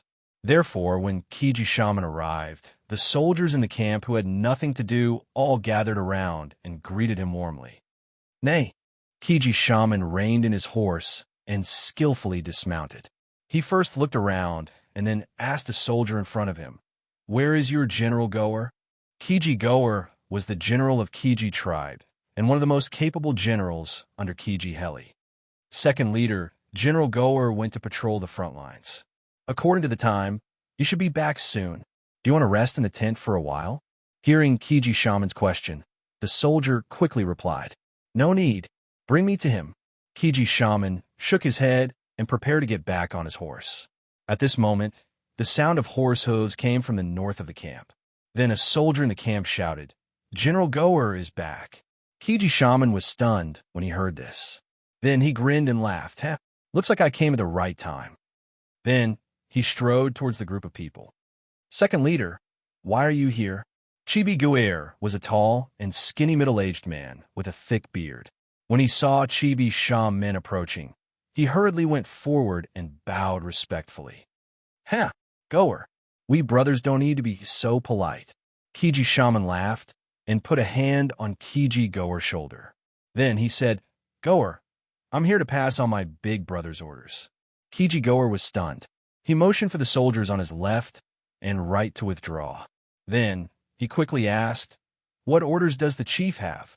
Kiji Shaman said, "My big brother orders you to immediately gather all the men here and withdraw to the tribe. No delay." "What? Withdraw all the men? But if the great Khan knows?" Hearing this, Chitagu was greatly shocked. He knew that a few days ago, Shelley had given the tribal chiefs of Tiela a death order. If they withdrew their troops, how could Shelley spare Chitagu tribe? Kiji Shaman smiled mysteriously and whispered to Kiji Goer, "Big brother wants you to withdraw the men to get rid of Shelley. Don't worry, the other tribes have already agreed that they will withdraw their troops today. While Shelley hasn't reacted yet, we have to withdraw all the men." "What?" Kiji Goer's eyes widened when he heard this. His heart could not help but tremble violently. At this moment, he only had one thought in his mind. The sky has changed. The sky of the grassland is about to change. All right, this subordinate will gather the soldiers and withdraw to the tribe. After being shocked for a while, Kiji Goer finally came back to his senses. He took a deep breath and cupped his fists at Kiji Shaman, fighting against the powerful Shelley. Although the outcome was hard to predict, but since this was Kiji Heli's decision, he could only support it. Moreover, all the herders and soldiers of the Tiela tribes did not have a good impression of Shelley. Now that he could fight Shelley openly, not only did Kiji Goer not have the slightest fear, he even had a trace of excitement. Chapter 2184. Quick! Everyone must rush back to the tribe before noon. Those behind, hurry up. When it was close to noon, the unavoidable Qigong clan army of Tuli suddenly began to move. A large number of people circled to the west side of Tuli Kingdom. Then under the lead of Qigong Shaman and Qigong Gu, the army rushed north, stirring up dust and grass along the way. When the army reached the foot of Mount Udeti, which was more than 10 miles away from the west side of the Tuli tribe, a large group of cavalry suddenly appeared in front of them. and the cavalry was rushing in their direction. Shill. Seeing this scene, Keegar hurriedly reined in his warhorse, and at the same time raised his hand towards the rear troops, indicating for them to stop. Keegar's shaman frowned, and said with a displeased expression, "Could it be Shelley's men?" This question was naturally directed at Chi-Yen-Ge. The two of them were standing in a row. Chi-Yen-Ge looked into the distance for a while. When the cavalry was only 1 mile away from them, his expression suddenly changed, and he said with a serious expression, "Not good. It's Shi-Er's army. He went to inspect the Hushi tribe earlier. I didn't expect him to come back so soon." Previously, when the grassland was filled with rumors because of the prophecy of frost, Shili specially gave the Tiela-Ten tribes, such as Chien tribe and Shui-Yindoa tribe a death order to prevent any changes in the great cause of unifying the grassland. He ordered them to annihilate the Tuli tribe and trample the Tuli tribe within 2 days. Moreover, to prevent the Tiela-Ten tribes from going against him and not going all out, Shili also sent General Ashina Shi-Er to lead 10,000 elite wolf riders to supervise the battle at the front line. Once he found that someone was passive and slacking, Ashina Shi-Er could even directly kill first and report later. The cavalry that was charging towards Chigger was none other than Ashina Shirchu's army of warlords. Its members were all from the grassland's most elite cavalry, the Wolf Riders. Hearing this, Chien Heli's expression changed, and he couldn't help but ask, "What should we do now? Why don't the rear army become the front army and bypass them from other places?" It was true that he was very confident in his own strength, but he didn't have much confidence in the soldiers under him. To be precise, he didn't have much confidence in the warriors of the Chien tribe when facing the elite Wolf Riders. No, the Wolf Riders were too fast. We couldn't get around them in time. Moreover, once they catch up to us, our formation will be too chaotic, and it will be very difficult to resist their attacks. Kishiger was much more experienced in battle formations. Hearing this, he shook his head and rejected Kishiger's suggestion. Then his mind turned quickly. A moment later, he turned to Kishiger and said, "Second leader, please take a detour with you and search for the nearby Gogu tribe, Tonluo tribe, and Huihi tribe that definitely haven't completely retreated. Since the Tiela-Ten tribes have already decided to join hands to fight against Shieli, now that we have encountered the wolf cavalry, there is no reason for them to sit idly by. Shier only brought 10,000 wolf riders. As long as Pu-Gu tribe, Tong-Luo tribe, and Hueha tribe are willing to send reinforcements, Shier's 10,000 wolf riders will definitely not dare to act blindly without thinking. They will only retreat in the face of difficulties." Asking for reinforcements was the only feasible method that Tashiger could think of at the moment. There was no other way. The strength of the wolf cavalry was simply too strong. Moreover, the leader of the wolf cavalry was the famous great general Ashina Shirchu of the grasslands. A person's reputation was like a tree's shadow. Against this wolf cavalry, Tashiger did not have absolute confidence in victory. "But you..." Hearing this, Kishiger hesitated. Speaking of which, if he went to ask for reinforcements, what about Tashiger and the others? Could they withstand the attack of 10,000 elite wolf riders? Putting aside their positions, Kishiger and Kishiger's personal relationship was rather good. Normally, they called each other brothers, which was why Kishiger hesitated at this moment. "Second leader, don't worry. Shier only brought 10,000 wolf riders. My tribe has 80,000 men. Although it will be somewhat difficult for us to completely defeat these 10,000 wolf riders, it is also impossible for them to completely defeat us in a short period of time. We will definitely be able to hold on until second leader returns with reinforcements." Kishiger knew what Kishiger was worried about, so he hurriedly spoke to dispel the latter's doubts. "Good. Go air. You must hold on until I return with reinforcements." Kishiger knew that time was of the essence, so he did not waste any more words. He stepped forward and patted Gu-Er's shoulder heavily, then turned around without hesitation. He picked a small group of men and horses, and then rushed madly towards the rear of the army. "Sho, General Gu-Er." Not long after Qigong Shaman left with his men, Ashina Shi-Er and his wolf riders arrived in front of Qigong Gu-Er. Seeing the dense horde of cavalry behind Gu'er, Ashina Shi'er frowned and asked, "What are you doing here instead of clearing out the rebels in the south of Tuli?"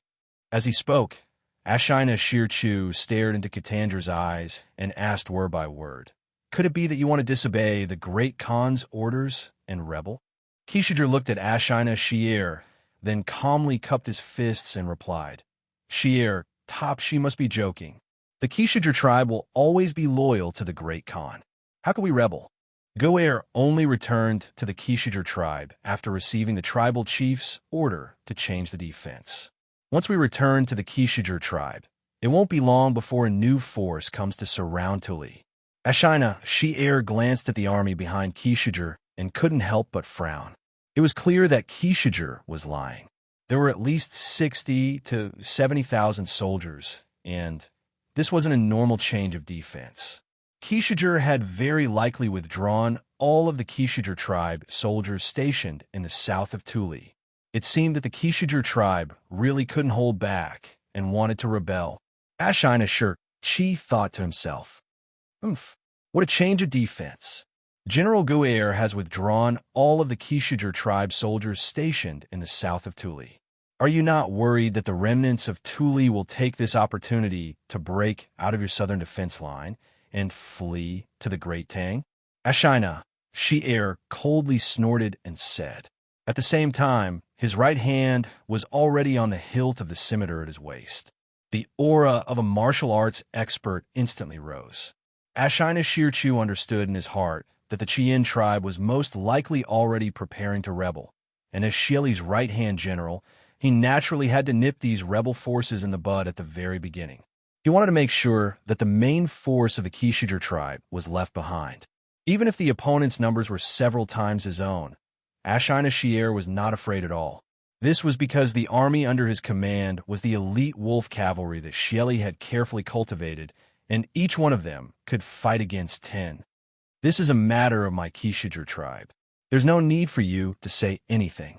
If Tuli really does take this opportunity to escape, my tribal chief will think of a way to give the Great Khan an explanation. Seeing Ashina Shi'er's expression suddenly change and his hand on the hilt of his scimitar, Kishidra knew that today's matter could not be settled peacefully, so he no longer spoke kindly to Ashina Shi'er. No need. Taking you all down is the best explanation the Kishidra tribe can give to the Great Khan. Ashina Shi'er coldly snorted and suddenly shouted to the soldiers behind him, "Listen to my order. Kishidra has disregarded the Great Khan's military order and hastily withdrew his army. Take him down. Kill."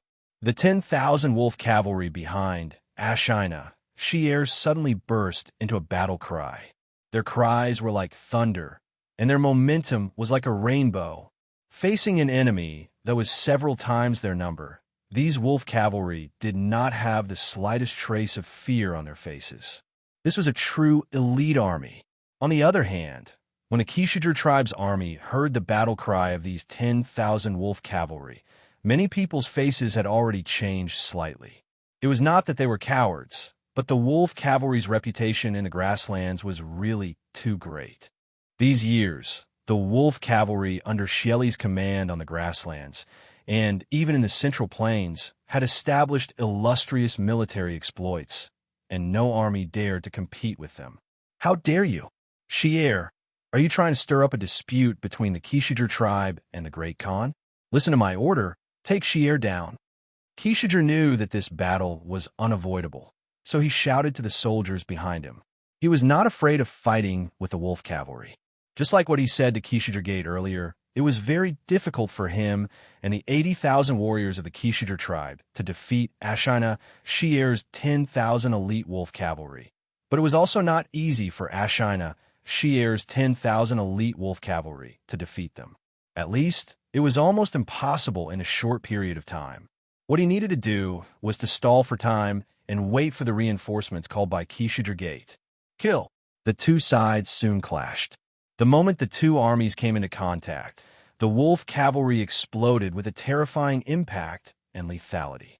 They actually tore a hole in the middle of the Kishidra tribe's army. Ashina Shi'er wanted to tear the 80,000 Kishidra tribe's army in half, and then divide and destroy them. But after all, the Kishijur tribe had the absolute advantage in terms of numbers. After the initial panic, the Kishijur tribe's soldiers became braver and braver as they fought. Soon, the gap was filled, and the battle gradually entered a stalemate. Reporting, on the other side, in Tuli's Yiting, a sergeant quickly ran into the main tent. He bowed to Tuli inside the tent and reported.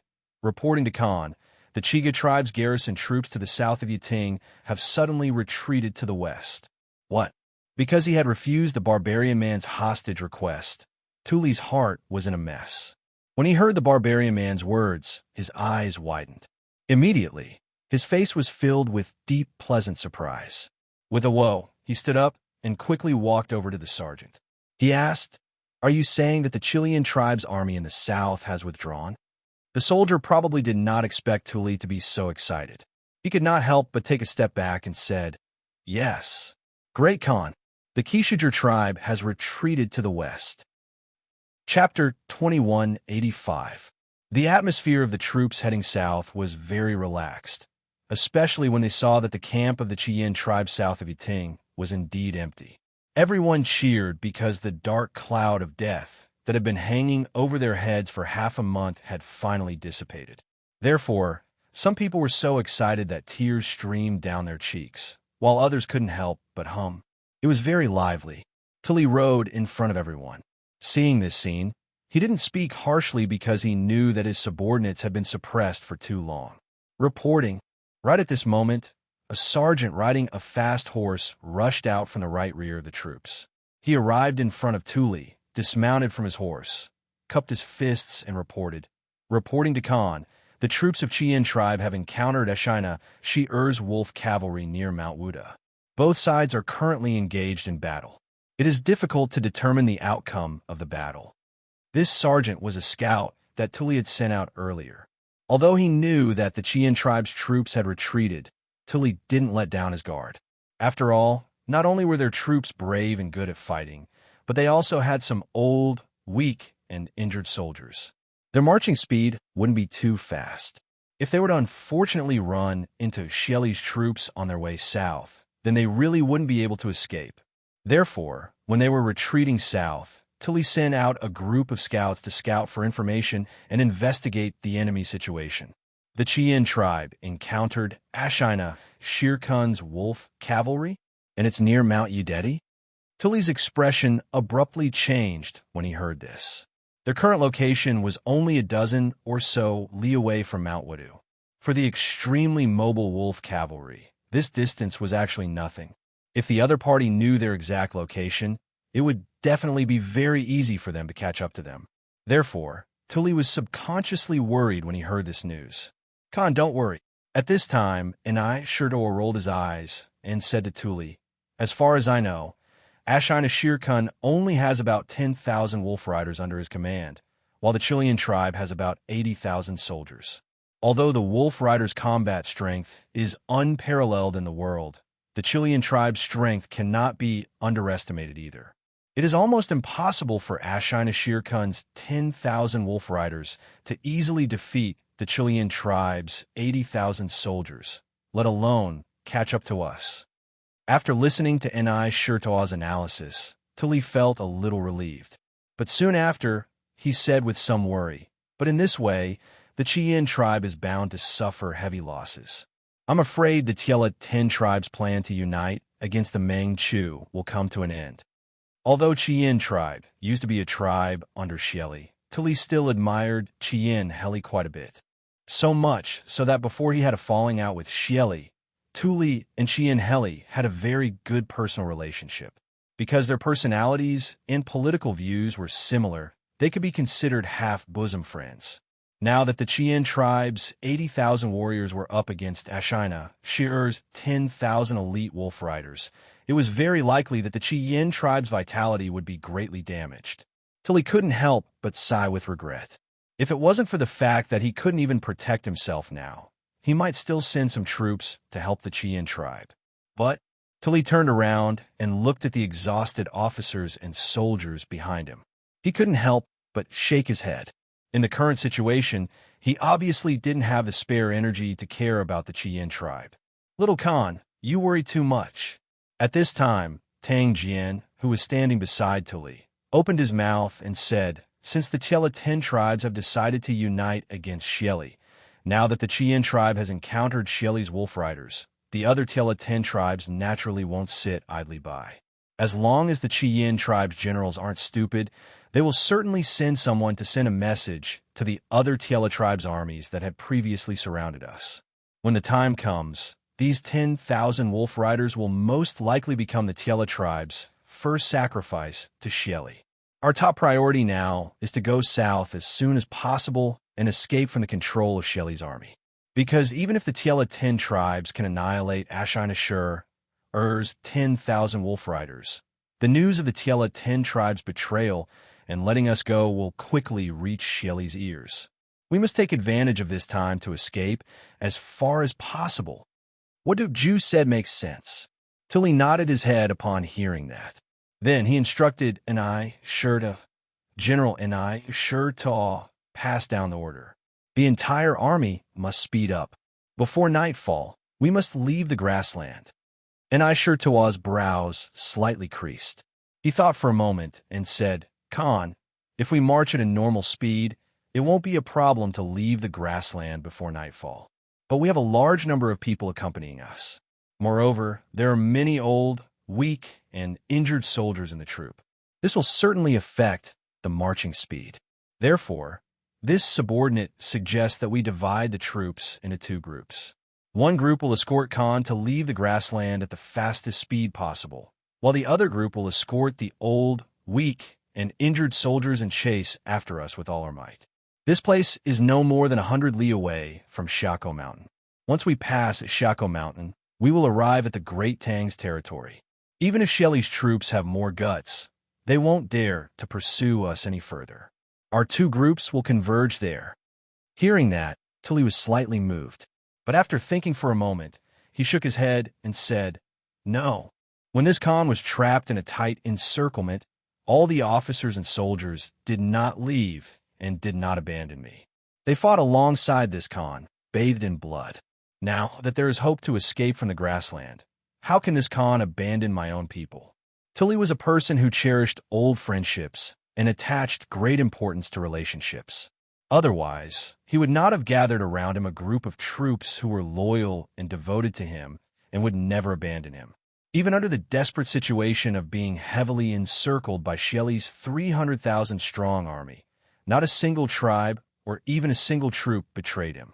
This point had a lot to do with the way Tuli usually treated people and handled affairs. Of course, a large part of the reason was that most of the tribes loyal to Tuli were the old subordinates of the previous generation Turkic Khan, Shibi Khan. As Shibi Khan's son, Tuli himself had quite a bit of Shibi Khan style. Therefore, he was able to gather a group of loyal and devoted subordinates around him. Although Ni Shurda's proposal was very tempting to Tuli, he knew that if he really took his people and left just like that, the remaining old, weak, and injured soldiers would certainly have some ideas. His subordinates would also have some criticism toward him. He must refuse, at least on the surface. Sure enough, as soon as Tuli's voice fell, the eyes of the officers and soldiers behind him, especially those who were wounded and lying on the handcarts, instantly turned red. One after another, they opened their mouths and said, "Khan, please leave first. We will meet up with you later. Khan, please leave first. We are willing to cover the rear for Khan. Khan, please leave first. Don't worry about us. We'll definitely meet up with you." The subordinates behind Tuli were all moved by Tuli's words. Regardless of whether Tuli's words were sincere or not, it was rare and commendable for Tuli to say such words at such a crucial time. "Khan, actually, General Ni Shurda's words are not without reason." Right at this moment, Tang Jian opened his mouth because he knew that if he didn't speak, it would be difficult for Tuli to step down. With a serious expression, he said, "Moreover, if we split up and hurry on our way, it doesn't mean that we will abandon the old, weak, and injured soldiers in the tribe. With so many of us traveling together, we will be too big of a target. If we split up into several groups, we will have a higher chance of successfully escaping the prairie. In addition, if Khan leads a group of elites to escape the prairie as quickly as possible, we can also ask for help from the Great Tang's border army. Then, we can lead the border army to the periphery of the prairie to meet up with the remaining tribes. In this way, isn't it killing two birds with one stone? Right now, time is of the essence. Khan, please make a decision as soon as possible. Actually, it wasn't important to Tang Jian whether or not he could bring all of Tuli's tribes out of the prairie. This was because he had already achieved his goal of sneaking into the prairie. The prairie was in chaos. The Chela 10 tribes had begun to unite with other tribes to resist Shelly. Tuli was also about to be rescued by him and brought back to the Great Tang. As for whether or not the old, weak, and injured soldiers in Tuli's tribe could escape the prairie, it was no longer important. Right now, what was more important to him was to bring Tuli back to the Great Tang. Khan, Duke Ju is right. If we split up, it will be more advantageous for us to break out. Right now, time is of the essence. Please make a decision as soon as possible. And I sure Tuo glanced at Tang Jian gratefully and hurriedly echoed. Speaking of which, ever since he met Tang Jian, this was the first time he found Tang Jian pleasing to the eye. Khan, please leave first. We will catch up with you later. This subordinate is willing to stay behind to escort the old, weak, and injured soldiers of the tribe. Khan, please feel free to leave first. Several of the generals behind Tuli began to persuade him. Very well. Since that's the case, General and I Shurdaw, select a group of light cavalry and follow this Khan to Shako Mountain.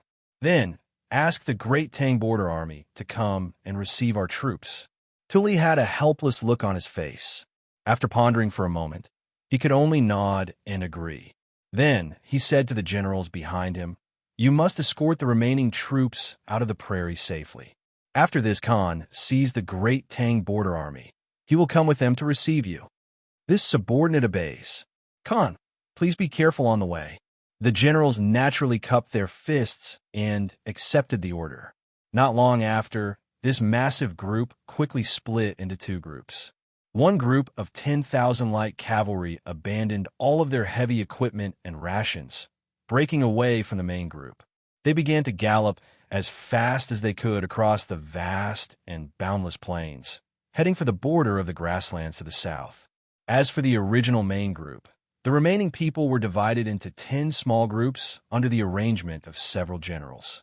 These 10 small groups were divided into 10 different routes. Although the direction of their advance was roughly south, they did not take the same route. The 10 groups quickly separated and gradually lost sight of each other. In this way, even if Shelley's men caught up with one of their groups, the remaining 9 groups would have a great chance of survival. This was to share the risk. At the foot of Yadagi Mountain, Ashina Shi'er's 10,000 wolf cavalry and the 80,000 troops of the Chien tribe were fighting in a chaotic battle. Both sides fought with their lives on the line whenever they saw each other. In just a short while, both sides had already lost a lot of men. Of course, compared to the wolf cavalry, the Chien tribe had more casualties. Just the first few charges of the wolf cavalry had already caused the Chien tribe to have several thousand casualties. Both sides fought fiercely until now. The casualties of the Chien tribe had already increased to more than 20,000 people. On the other hand, Ashina Shi'er's side had at most 2,000 casualties. It was almost a 1-to-10 casualty ratio. The terrifying battle strength of the wolf cavalry could be seen at a glance. On the Chien tribe's side, there were even signs of defeat. When some of the soldiers encountered the wolf cavalry, they had already lost their will to fight. They only cared about running for their lives and did not even think about taking up their weapons to resist. Seeing this scene, Ashina Shi'er's mouth could not help but curl into a cold smile. He thought to himself that although the Chien tribe had many men, they were just a bunch of mobs. The difference between them and his wolf cavalry was too great. Qiangu was secretly anxious at this moment, because he knew that once his men showed signs of defeat, the casualty ratio of both sides would very likely not be 1-to-10, but 1-to-20, or even 1-to-30. This was the reason why a defeated army was like a landslide. All soldiers listened to my order. Only advance, no retreat. Follow me and kill our way out. Our reinforcements will be here soon. Chiang knew that he could not continue like this. He had to raise the morale of his men. Otherwise, the 80,000 soldiers of the Qian tribe would very likely all die here. Thus, he leaped up and chopped down a wolf cavalry general. Then, he flipped himself back onto his horse and shouted to the surrounding Qian soldiers. Sure enough, when they heard Qinggu say that reinforcements would be here soon, the morale of the Qian soldiers instantly rose. Furthermore, when they saw the valiant Qinggu taking the lead and chopping down several wolf cavalry, the soldiers all roared and once again charged towards the wolf cavalry. Reinforcements? Ashina, she air frowned when he heard this. This place was still tens of miles away from the headquarters of the Qian tribe. Not to mention whether the Qian tribe knew about this. Even if they did, the reinforcements they sent would not be able to arrive so quickly. Did Qian Air say this to boost the morale of the troops, or did they really have reinforcements? Just when Ashina, sure, it was bewildered on the grassland to the east of Wuda Mountain, an army of tens of thousands suddenly appeared. It was a black mass that covered the sky and covered the earth. Tuache, there's a large group of cavalry 5 li to the east. They are coming towards us. A wolf cavalry rider quickly arrived in front of Ashina, Shi-er, and hurriedly reported. Ashina, sure, Ichu also noticed the movement in the east. When he heard what was said, he quickly turned his head to look. He saw a black mass of cavalry about 4 to 5 li to the east, rushing towards them. Ashina, sure, Chu was shocked at first. Then he became furious. This is the Hueha tribe's troops stationed in the east of Tuli's remaining troops. Damn it! Now it seems that the 10 Tiela tribes have decided to secretly rebel. We must send this news back to the palace as soon as possible. Retreat immediately. Almost in an instant, Ashina, sure, guessed the general situation and made a decision. In this situation, the 10,000 wolf cavalry under his command were obviously not enough. If they continued to fight with the Qian tribe, once they were surrounded by Tiela tribe, his men would probably all die here. Brothers, the wolf cavalry has retreated. Our reinforcements are here. Don't let them go.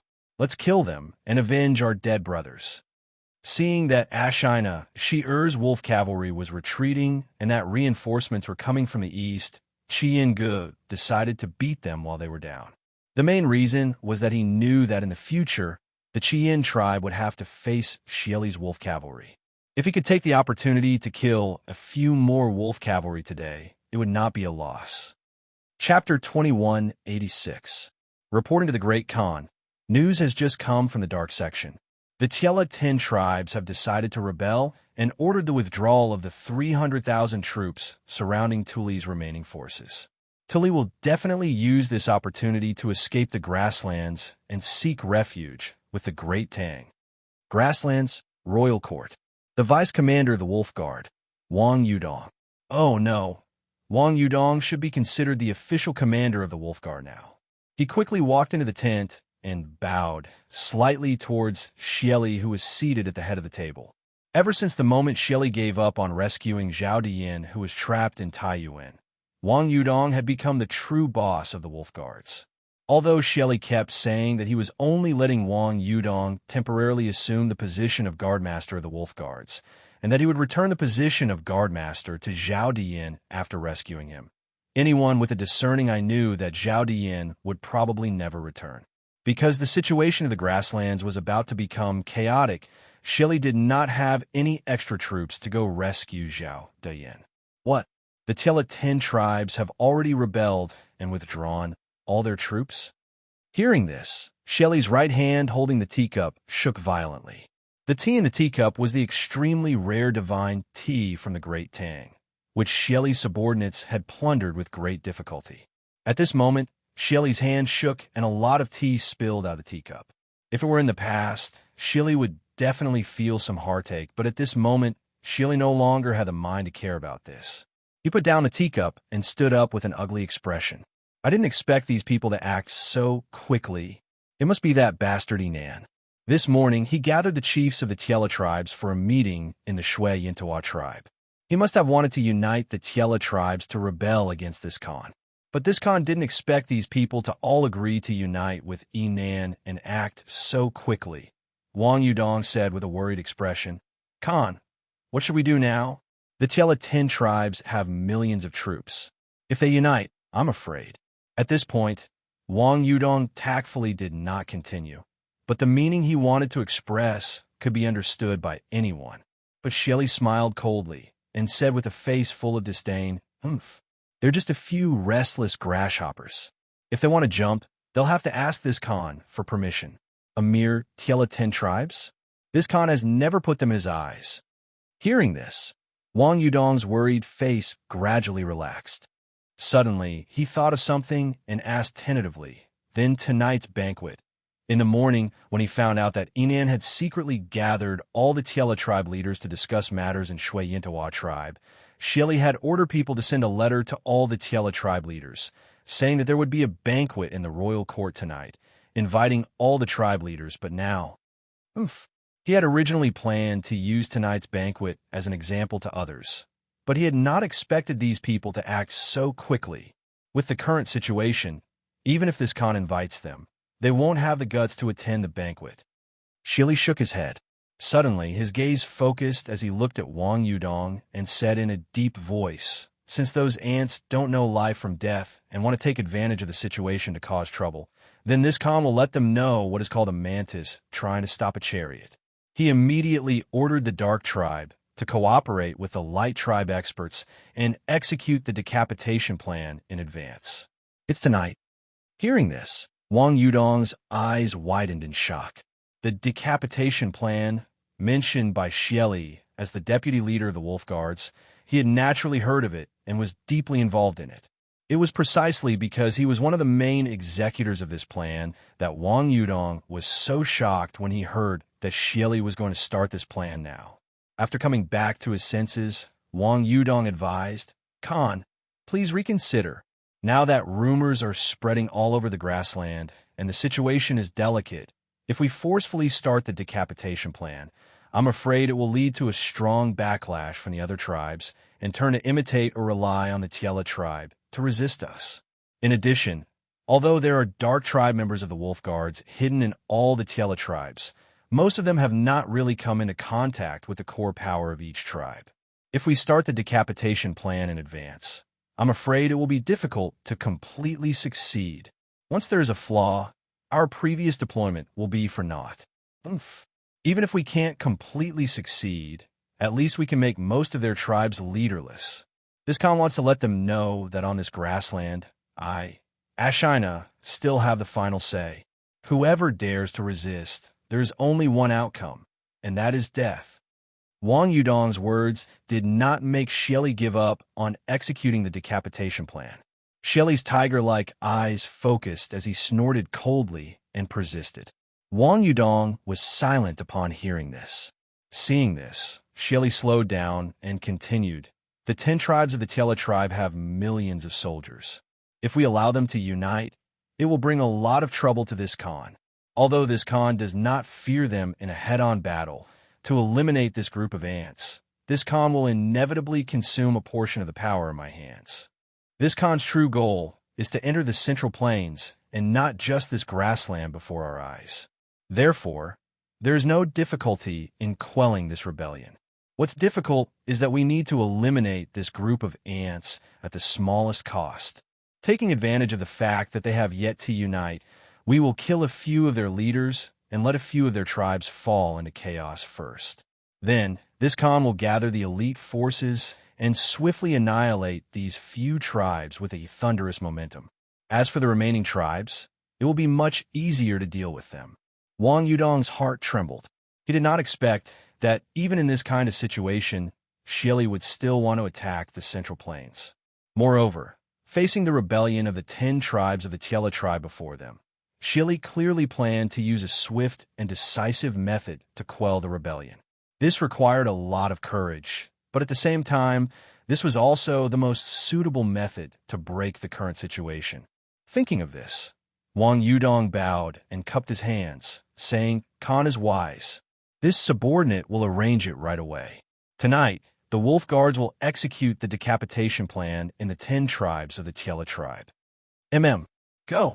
Shelley nodded and said, once the decapitation plan succeeds, this Khan's army will attack the various tribes of the Tiela tribe overnight. This Khan has always had high hopes for the Wolf Guards. Don't let this Khan down. The Wolf Guards had not been established for a long time in the Turks, but the speed of their rise and development was extremely fast. Back then, with Shelley's full support, Zhao Diyin established the Wolf Guards and recruited a large number of martial arts experts and personnel who were good at collecting intelligence. Not only did they quickly help Shelley eliminate the voices of opposition on the grassland, they even infiltrated the dark operations of the Wolf Guards into various factions. This included not only the various tribes of the grassland, but also the Great Tang. Some of these dark operations members could only be peripheral members of certain factions, but some had already completely infiltrated the enemy's inner circle, even becoming the core members of the opposing faction. Of course, the reason why the Wolf Guards could develop so quickly, apart from Zhao Diyin's own outstanding ability, was also inseparable from Shelley's full support. Rest assured, Khan, the Wolf Guards will definitely not disappoint Khan's high hopes. Wang Yudong's expression turned cold as he cupped his hands very solemnly towards Shelley. Seeing that Shelley had no other orders, Wang Yudong turned and left. Although the success of the decapitation plan seemed difficult, the Wolf Guards had been planning for a long time, and the various Tiela tribes were completely unprepared for it. Thus, overall, the chances of the success of the decapitation plan were very high. Wang Yudong was somewhat confident, but in order to be absolutely safe, he still had to make some preparations before the plan could begin. Fortunately, there was still a long time until nightfall. Come, have General Silly come over. After Wang Yudong left, within the tent, Shelley instructed the guard outside in a deep voice. Yes. The guard obeyed and left. Why hasn't Sandgate returned yet? Did he run into some accident on the way? At the same time, in the main tent of the Chiguan tribe, Chiguan Heli was anxiously pacing back and forth with his hands behind his back. After a few moments, he stood still and muttered with a frown. Inside the tent, apart from Chiguan Heli, there was another person, and that was the #1 strategist under his command, Guzong Jiming. Hearing this, Guzong Jiming pondered for a moment and said, the matter of the 10 Tiela tribes joining forces to resist Shelley is extremely confidential. At present, there should be no possibility of the news leaking out. The various tribes acted quickly according to the plan. Logically speaking, Shelley shouldn't have had time to react. No, there's another variable. Speaking up to here, Guzong Jiming seemed to have thought of something, and his expression suddenly changed. Chiguan Heli's heart also thumped. He looked at Guzong Jiming and couldn't help but ask in a low voice, "What variable?" Guzong Jiming replied, "Shi'er's wolf cavalry, the 10,000 wolf cavalry that Shelley sent to supervise the battle. If the second leader and the others encountered this troop on the way back, I'm afraid there will be a lot of trouble." Shi'er's wolf cavalry. Chiguan Heli was stunned at first, and then his expression changed. Obviously, when he sent Chiguan Shaman to pass the order to Chiguan Ge'er, he didn't consider this layer. The main reason was that too many things had happened in the past 2 days. In addition, Ashina sure only had 10,000 wolf cavalry under his command, and there were more than 300,000 wolf cavalry surrounding the remnants of Tuli's troops. 10,000 supervising troops were 300,000, so much so that Chiguan Heli had almost forgotten about this troop. Now that he heard Guzong Jiming mention it, his heart sank. Ge'er has 80,000 elites of my Chiguan tribe under his command. If they encounter Shi'er's 10,000 wolf cavalry, they will be able to protect themselves. However, if the two sides really fight to the death regardless of the cost, I'm afraid my tribe will suffer heavy losses. Jiming, Chiguan Heli was about to let Guzong Jiming lead a group of people to rescue Chiguan Shaman and Chiguan Ge'er. At this moment, a soldier outside the tent shouted, "Reporting to the chief, the scouts at the front have reported that General Ge'er's troops have encountered Shi'er's 10,000 elite wolf cavalry at the foot of Mount Yudeti. Both sides are fighting fiercely." What? Chiguan Heli's expression changed greatly. Previously, those were only their guesses. However, now that their guesses were true, the 80,000 elites of Qiguan tribe were already fighting with Ashina Shi-Er's 10,000 wolf cavalry. If you were to send an army to rescue them now, it would probably be too late. After all, Qiguan tribe was almost 100 li away from Mount Yudeti. Scout again, report again. After weighing the pros and cons in his mind for a moment, Qiguan Heli ordered the messenger soldier outside the tent. At this moment, it was obviously too late to send an army to rescue them. The only thing he could do was to wait for news. Yes, the messenger soldier accepted the order and left. In the tent, Qiguan Heli's face was gloomy and he was at his wit's end. Guzong Jiming thought for a moment and comforted him. Chief, you don't have to be too worried. Although Gu-Er's tribe encountered the wolf cavalry, the number of wolf cavalry under Shi-Er's command is no more than 10,000. Our tribe has 80,000 elites. Even if the wolf cavalry's battle prowess is unparalleled, if they want to fight 80,000 with 10,000, I'm afraid it will be difficult to win.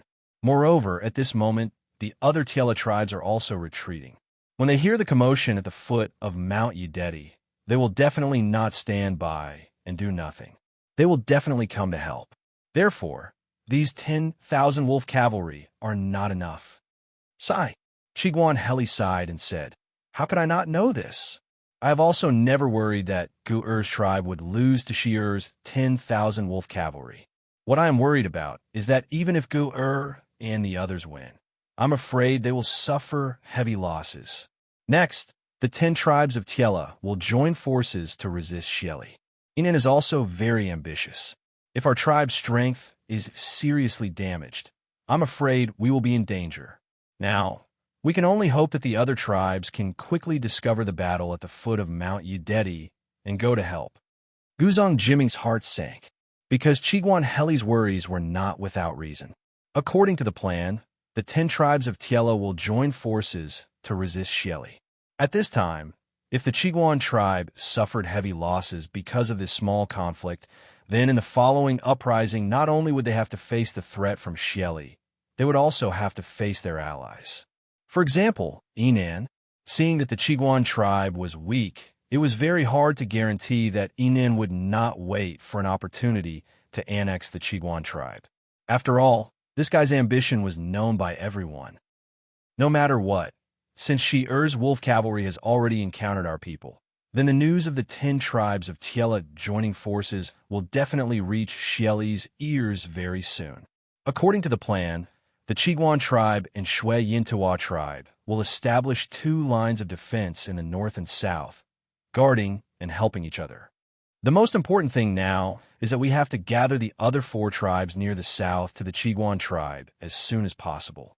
This way, we will have the strength to fight against Xieli's thunderous fury.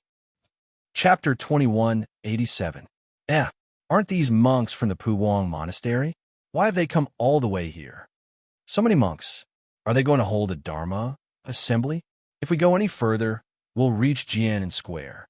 That place hasn't been very peaceful in the last few days. At the 3rd quarter of the afternoon, a group of monks wearing yellow monk robes appeared on the street to the northwest of Taiyuan City's Shuan Square. This group of monks was heading west, and a carriage was in the middle of them.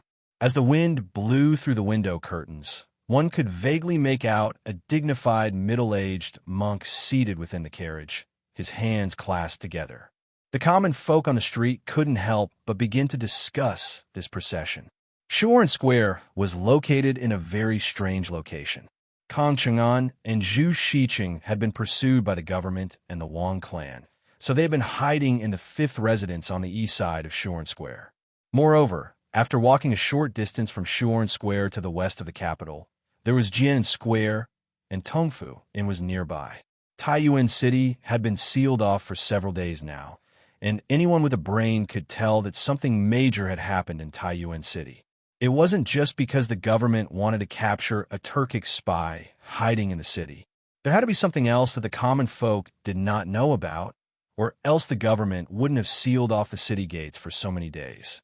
Moreover, Li Junxian had sent his army yesterday to surround Tongfu Inn in a radius of 1 li around it.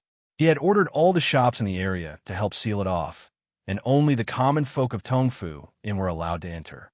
As a result, The area around Tongfu and had become a restricted zone, and ordinary people found it very difficult to enter or leave. Tongfuin was the largest in Taiyuan City, but had not received any guests in the last few days. Moreover, it was rumored that Tongfu had been occupied by an unknown group of people. Thus, the well-informed people of Taiyuan City knew that Tongfu was not peaceful at the moment. However, very few people were able to explain exactly what kind of unpeaceful situation it was. Some people speculated that the spy the government wanted to capture was hiding in Tongfu Inn, but this theory was simply untenable. If the spy was in Tongfu Inn, why hadn't the government just sent an army to capture him? Some people also speculated that some important figure was living in Tongfu Inn, so the common folk were not allowed to get close. But if there really was someone of that level, they wouldn't be living in all sorts of speculations. I heard this morning that the Puguang Temple is going to hold a Dharma assembly in the small market west of the Tongfu Inn to preach to the people. What? Did the Puguang Temple want to hold a meeting in Jian Square? This was a rare opportunity. Who doesn't know that the eminent monks of the Puguang Temple have profound Dharma? That's right.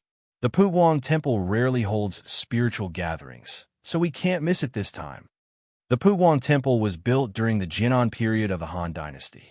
It had a long history and was the most famous and largest ancient temple in Taiyuan City.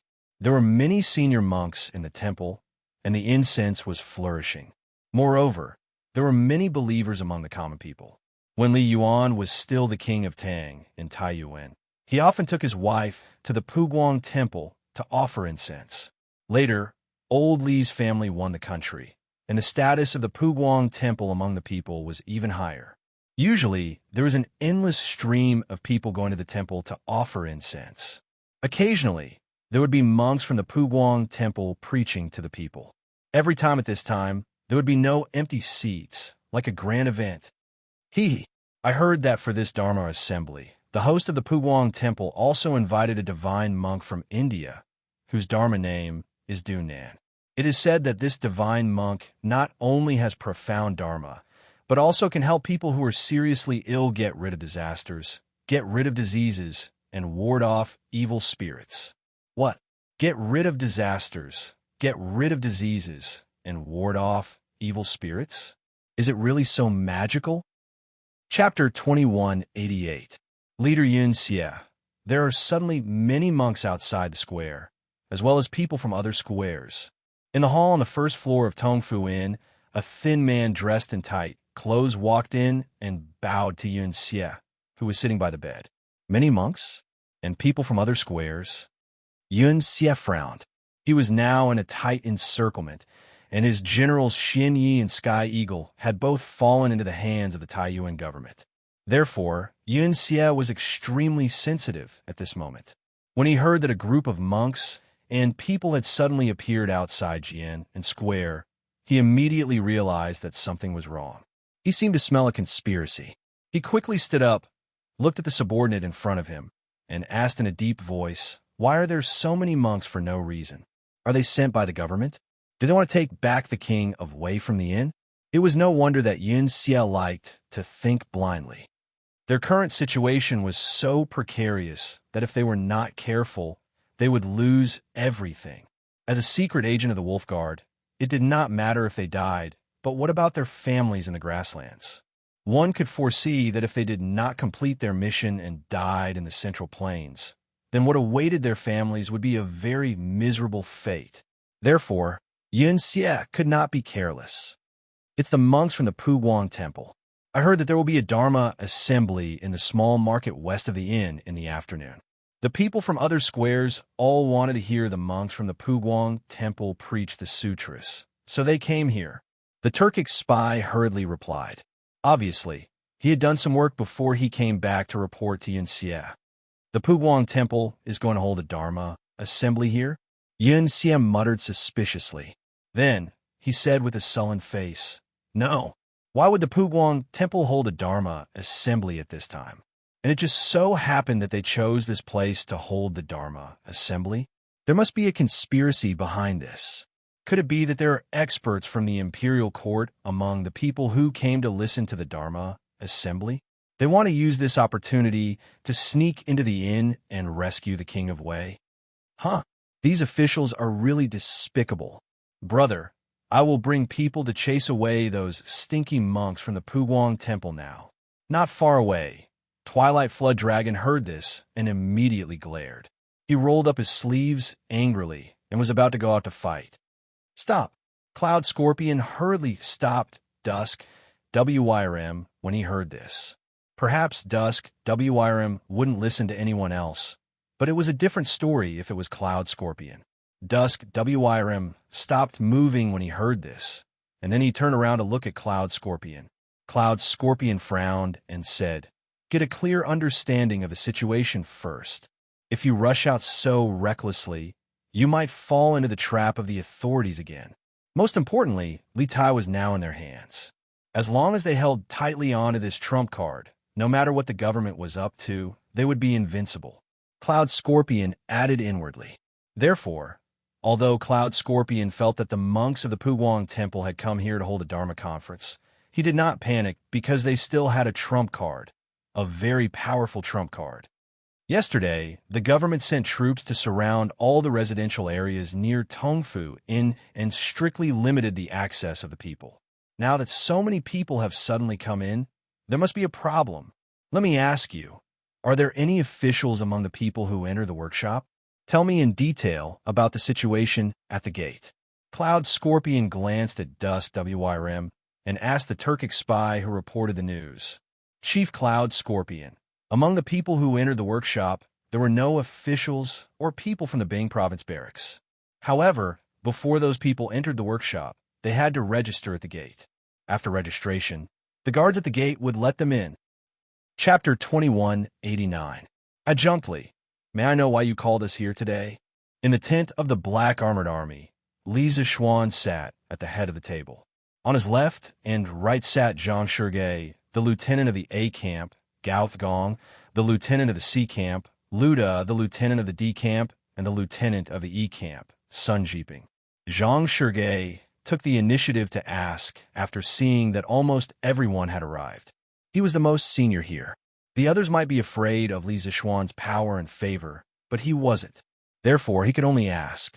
Li Zishuan smiled and said, "Brother Zhang, Gao Gong, Jiping, Luda, I called you here today because I need your cooperation on two things. As the saying goes, no discord, no concord. After yesterday's army fighting competition, as the biggest dark horse, the Wu Battalion won against all the other battalions. On one hand, it proved the superiority of Li Zishuan's new drill. On the other hand, Li Zishuan's relationship with the captains of the 4 battalions had become closer. Therefore, he didn't address the 4 of them by their positions. He wanted to get closer to them. After all, he was an adjunct to the Black Armored Army. If he wanted to work normally in the Black Armored Army in the future, he couldn't do without their cooperation.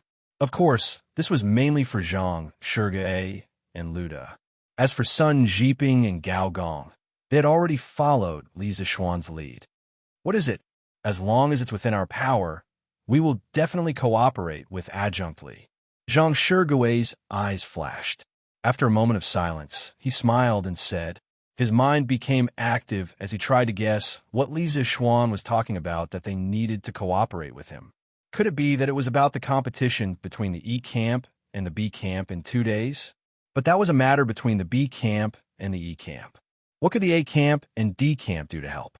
Shaking his head, Zhang Shurgei quickly denied this conjecture. That's right. As long as it's within our power, we will definitely cooperate with Adjunct Li. Luda also clasped his fist and said. Even Zhang Shurgui had expressed his support for Li Zishuan. He didn't need to get on Li Zishuan's bad side. He didn't have a deep hatred for Li Zishuan like Xiao Xingong. On the contrary, he had a good relationship with Li Zishuan. In yesterday's combat competition, the D camp even do a favor to the E camp. Sun Jiping and Gao Gong also nodded. Although they didn't speak, it was a statement. The 2 of them were hardcore supporters of Li Zishuan. This was also the reason why Li Zishuan didn't invite the captains of the B camp. After all, the B camp was still under Qiao Xingong's control. If they were called over, they would definitely oppose any of Li Zixuan's suggestions unconditionally. It would simply be adding to the chaos. Seeing this, Li Zixuan said, "The first thing is that I want to select a group of literate soldiers from each camp. After training, each camp will have a night class for 3 hours between the hour of Su to quarter of Haoshi. The main content of the night class will be for these literate soldiers to teach the other soldiers how to read. Teach the soldiers how to read." Hearing this, Zhang Shigue frowned and couldn't help but say, "Adjunct Li, don't blame me for being straightforward. Most of the soldiers in the army only know how to wield spears and swords. Teaching them to read is harder than killing them. Besides, the main purpose of being a soldier is to fight, not to take the imperial examinations. Why do they need to be literate?" Chapter 2190. Special Combat Team? May I ask how many people there are in this Special Combat Team? What is its purpose? Who will be in charge of it after that? Inside the tent, Zhang Shigue asked in a deep voice after hearing Li Zixuan say that he was going to transfer the elites from each battalion to form a Special Combat Team. What he asked were the most important and crucial questions. According to Li Zixuan, the members of this Special Combat Team must be the strongest in each battalion. Although all 5 battalions of the Black Armored Army belonged to the Black Armored Army and were loyal to the imperial court and the emperor, and Zhang Shigue never had the thought of having soldiers for himself. As a general, no one would be willing to see their elite soldiers being poached to other places. This was different from when Li Zixuan had transferred the literate soldiers from the various camps to teach all the soldiers how to read. This had already touched upon the core interests of the generals of the various camps. Even if Zhang Shigue had a good impression of Li Zixuan, he wouldn't be so selfless as to hand over the powerful soldiers under his command. Therefore, regarding the ownership of the Special Combat Team, Zhang Shigue had to ask Li Zixuan in advance. Gao Gong pursed his lips and didn't say anything.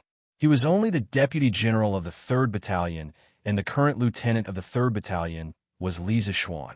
No matter who the Special Combat Team belonged to, he had no right to object. He only needed to listen to Li Zixuan's orders. As for Sun Jiping, although he was Li Zixuan's loyal follower, he was still hesitant about this matter. After all, this was already related to his core interests. If Li Zixuan took away all the elite forces of the 5th Battalion, how would the 5th Battalion fight in the future? As for Lu De, although he had the same concerns as Zhang Shigue, he didn't ask about it. He only looked at Li Zixuan silently. "Huh, Brother Zhang, that's a good question." Li Zixuan chuckled. In truth, he was already prepared for Zhang Shigue's question. Or perhaps it could be said that when he had gathered Zhang Shigue and the others for this meeting, he had already predicted that they would encounter this kind of question. First of all, regarding the number of people in the Special Forces, I plan to select 30 agile and powerful soldiers from each battalion for the first batch of members. They must be the most elite and powerful soldiers in each battalion. As for whether or not the Special Forces will expand in the future, that will be another matter for the time being. Secondly, what was the role of the Special Forces? As the name suggests, the Special Forces are specially prepared for special battles. After each battalion has confirmed the members of the Special Forces, I plan to gather them all in one place and train them together. In my opinion, everyone's potential is limitless. Although the daily training in the new drill is very heavy, for some of the elites in each battalion, it is more than enough for them to handle the daily training. We need to squeeze out their potential and explore their limits. Therefore, the daily training of the Special Forces will be many times more than normal soldiers. They must endure pain that normal people can't and complete tasks that normal people can't. Only then will they dare to fight battles that normal people don't dare to fight and win. This is the role of the Special Forces. Many times, 100 elite Special Forces team can reduce the number of casualties by thousands or even tens of thousands. In terms of attacking and ambushing, the Special Forces team can achieve unexpected results. Actually, Li Zixuan had the idea of forming a Special Forces team a long time ago. However, at the start, he only wanted to select from the Wu Battalion. After all, in the entire Black Armored Army, only the Wu Battalion was willing to follow him. However, Li Zixuan's military career in the Black Armored Army was unexpectedly smooth. Currently, in the entire Black Armored Army, other than the E Battalion, the other 4 battalions didn't have any ill feelings towards him and had all accepted his new drill. Under such circumstances, if he endure pain that normal people can't endure, complete tasks that normal people can't complete, fight battles that normal people don't dare to fight. Hearing this, Zhang Shigui couldn't help but feel his blood boil. He licked his lips and praised. Chapter 2191. You're saying that Li Zixuan gathered the generals of the A, C, D, and E battalions for a secret meeting? In a corner of the Black Armored Army drill ground, Qiu Xingong was inspecting the drill ground. Sun Tao, the lieutenant of the B battalion, hesitated for a moment before telling Qiu Xingong what he knew. Hearing this, Qiu Xingong frowned. At the same time, a sense of vigilance rose in his heart. After a moment of silence, he frowned and asked, "Do you know why Li Zixuan gathered them?" Sun Tao shook his head and said, "Li Zixuan's men are guarding outside his tent. Our men can't get close, so we have no way of knowing what they are discussing." Zhang Kongyan had been beheaded, and now Sun Tao had become Qiu Xingong's #1 general, as well as the only general. Even so, Sun Tao did not feel any joy. Instead, he felt a kind of sadness at the end of his road. Right now, he was reporting this to Qiu Xingong, but it was just a routine matter. It was not that he wanted to target Li Zixuan. The day after tomorrow is the competition between the B and E battalions. He gathered the generals of the other battalions at this time. Could it be that he wants to ask for help from the other battalions? Qiu Xingong rolled his eyes and quickly thought of a possibility.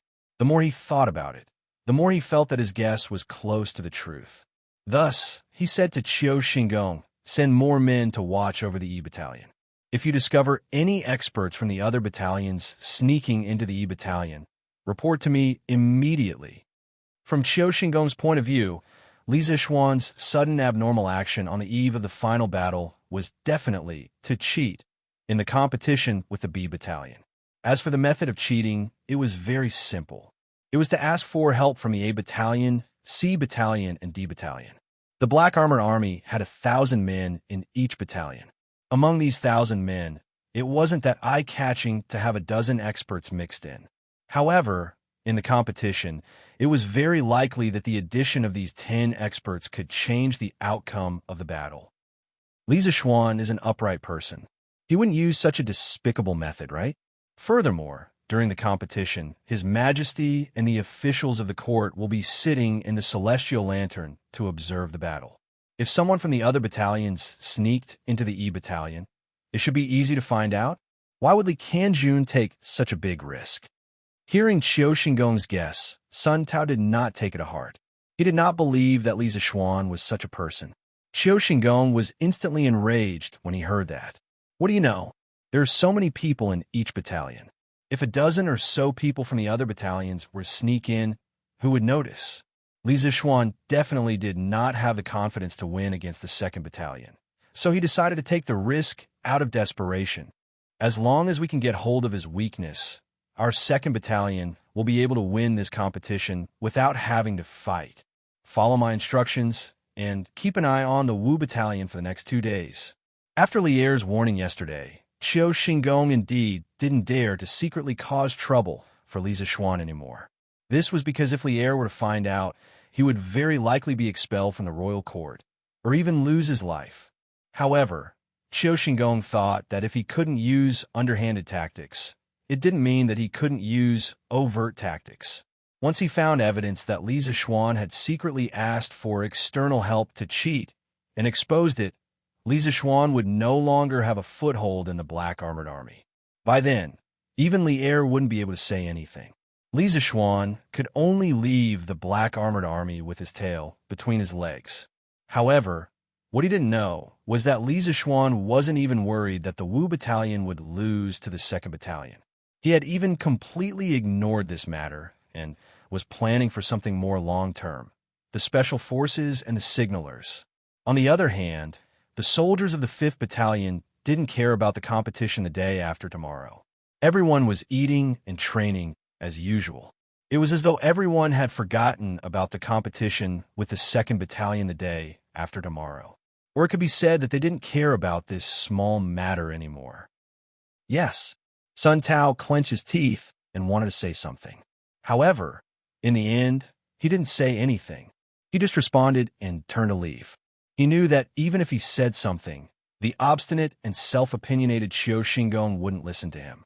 Since that was the case, he might as well not say anything. Actually, even though he didn't say anything, he didn't really care about Qiu Xingong's guess. As the lieutenant of the 2nd Battalion, he knew his own situation. In the past, Sun Tao was very confident that the 2nd Battalion would win against the Wu Battalion. However, now, after experiencing the martial art competition the day before, he didn't dare to underestimate the Wu Battalion. Even though he didn't understand how the Wu Battalion could improve so quickly, it was an indisputable fact that the Wu Battalion and the A Battalion were equally matched in the arena. This meant that the Wu Battalion now had the ability to challenge the A Battalion. As for the 2nd Battalion, even if the 2nd Battalion was at its peak, it wouldn't have the chance to win against the A Battalion. Not to mention the 2nd Battalion that had already lost all morale after the martial arts competition the day before. On one side, the morale was high and their abilities had increased tremendously. On the other side, the morale was low and their abilities didn't improve at all. When these two sides fought, it was obvious who would win and who would lose. Hence, Sun Tao didn't think that Li Zixuan would invite reinforcements from other battalions. It was completely unnecessary and superfluous. It might even be risky. However, Qiu Xingong insisted that he send people to keep an eye on the Wu Battalion. What else could he do as a tool? He could only do as he was told. Actually, Sun Tao didn't like Qiu Xingong's way of doing things. Previously, there was Zhang Kongyan, who was a bootlicker. The dirty and tiring jobs that Qiu Xingong had assigned to him were all done by Zhang Kongyan. Sun Tao didn't actually participate much in it. However, Zhang Kongyan was beheaded for inciting the soldiers to mutiny. Hence, the dirty and tiring jobs that he had done could only be taken over by Sun Tao. This was something that he had no choice but to do.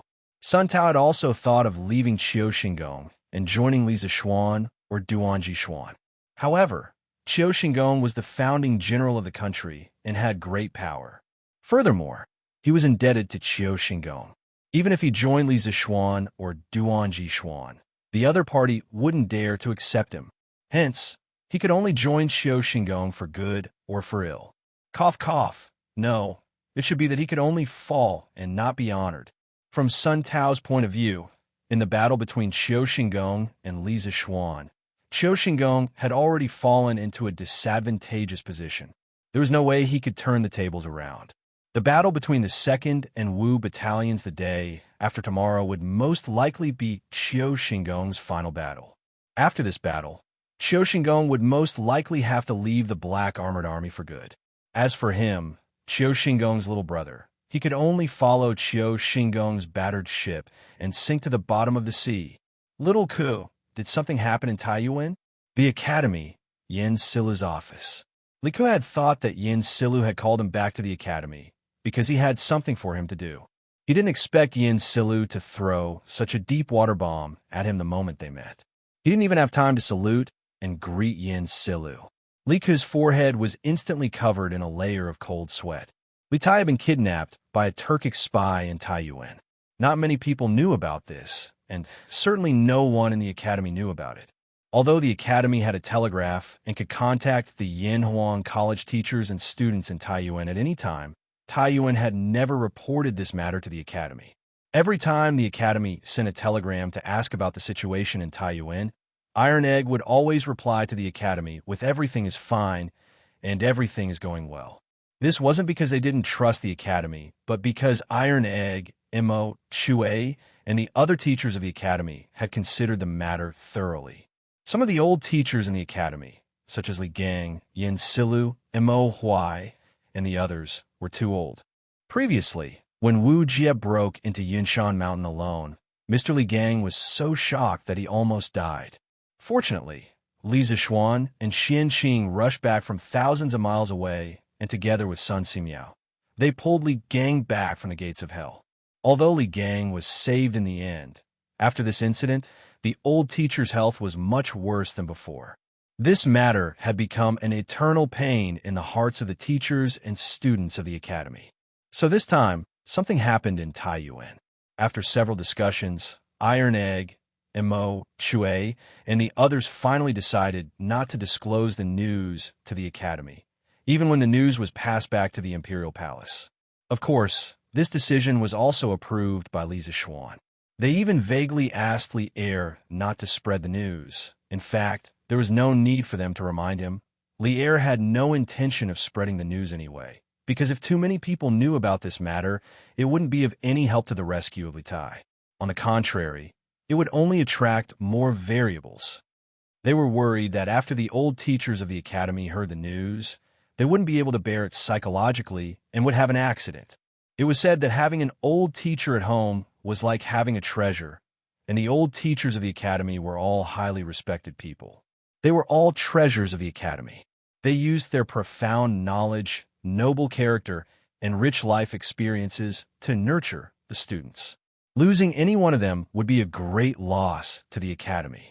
Was it finally impossible to hide it? Or did Mr. Yin and the others know something? Li Ke smiled bitterly in his heart and couldn't help but frown slightly. He didn't expect that after hiding it for so long, it would finally come to a point where he couldn't hide it anymore. However, he did understand where Yin Silu got the news from. Of course, this was not important. The question now was whether he should tell the truth to Yin Silu. No, he couldn't take this risk. Thinking about how Li Gang was in a critical condition and almost died, Li Ke shook his head inwardly and made a decision in his heart. Even if he had to lie and deceive people, he had to first stabilize Yin Silu. Mr. Kong Gue, everything is fine in Taiyuan. There hasn't been any accident. After a moment of hesitation and conflict, Li Ke calmed down and his expression returned to normal. He saluted Yin Silu and said. Yin Silu shook his head. He had caught the hesitation and conflict on Li Ke's face just now. This further confirmed his guess. After a moment of silence, he said, I heard that this morning you met with the 9 merchants in Chang'an City. Immediately after, the Yinhuang Bank cut off all financial transactions with the merchants of the Yin Kingdom and the Kong Kingdom. Could it be that the 9 merchants were also involved in the crisis of Taiyuan City? It was said that the older one was the wiser one became. Yin Silu had been in court all his life. What kind of people had he not seen? What kind of things had he not encountered? Although Li Ke was far more shrewd than his peers, he was still incomparably immature in front of Yin Silu. Although Li Ke didn't admit it personally and even flatly denied it, Yin Silu still concluded that something had happened in Taiyuan City. He didn't give Li Ke a chance to refute. Li Ke's little face was pale. He didn't expect Yin Silu to deduce so much from this little information. He also didn't expect things to develop to this point. For a moment, he didn't know how to answer Yin Silu's question. Something really did happen. In an instant, Yin Silu seemed to have aged a few years. If he had only been guessing before, now that he saw Li Ke's appearance, he could basically conclude that something had happened in Taiyuan City. Seeing this, Li Ke couldn't help but feel grief in his heart. Mr. Kong Ge, but before he could say anything to comfort him, Yin Silu waved his hand and interrupted him. With a calm expression, he asked, Can you tell me who exactly is in trouble in Taiyuan City? Is there a way to save them? Don't worry, this old man's body is still strong. I can hold on. Although Yin Silu's expression was very calm, the attentive Li Ke still noticed that the old man's fists were clenched so tightly that his fingernails were embedded in his flesh. Because he was using too much force, his fists were also trembling slightly. Li Ke knew that the old man was forcibly suppressing his inner emotions. He also knew that he couldn't continue to be passive like this.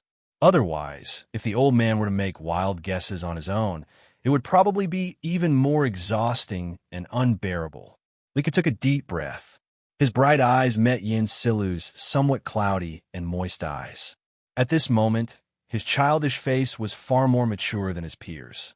After meeting Yin Silu's gaze, Li Ke first cupped his hands and then said with a serious expression, Mr. Kong Gue, something has happened in Taiyuan City. Mr. Kong Gue, something did happen in Taiyuan. The reason why I didn't tell you and Mr. Wenji was because I didn't want you to worry about everything. Although you have guessed some things now, I'm afraid this student can't tell you the specific situation over there.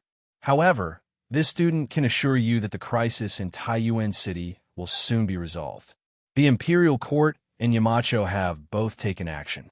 I believe that the teachers and students of the academy will definitely return safely. Hearing this, Yen Sila's tightly clenched fists finally relaxed. He asked with a nervous expression, "You're not lying to me this time?" Lika said with a look of shame, "I had no choice but to lie to you before. However, what I said just now is all true. The crisis in Taiyuan City is really going to be resolved soon." Yen Sila nodded. His body was finally able to lean back and lean against the back of the chair. He was also able to exhale lightly. After a long silence, Yen Silu regained his senses and asked, "Mountain Head, do you know about this matter?" Lika nodded and said, "Yamacho has always known. Moreover, Yamacho has also made some arrangements in Taiyuan City. So Mr. Kongue doesn't have to worry too much. Yamacho can still sit firmly in the army at this moment, because the situation in Taiyuan City is still under his control. Otherwise, Yamacho would have already gone to Taiyuan City. Also, didn't Mr. Kongue notice that one person is missing from Yanshan City recently? One person is missing." Yen Silu was startled when he heard this. After thinking for a while, he finally came back to his senses and said, "It's him? Yamacho is really making the best use of people. With him in Taiyuan, this old man can more or less rest assured." After muttering to himself for a while, Yen Silu came back to his senses and looked at Li Ku. "All right, since you don't want to talk about the situation in Taiyuan City, this old man won't force you. I'm sure there's still many things to do in the bank. Little Ku, you can go back to work." His tone was no longer as heavy as before. It even had a hint of relaxation. "Then this student will take his leave." Li Ku cupped his hands and then said worriedly, "I hope Mr. Kongue can keep this matter a secret, especially from Teacher Wenji." Yen Sila nodded and said, "Don't worry, this old man knows the importance of this matter." Li Ku cupped his hands and left. After walking out of the office, Li Ku realized that his back was covered in a layer of cold sweat. He thought to himself that he didn't mess things up. Things were still under control.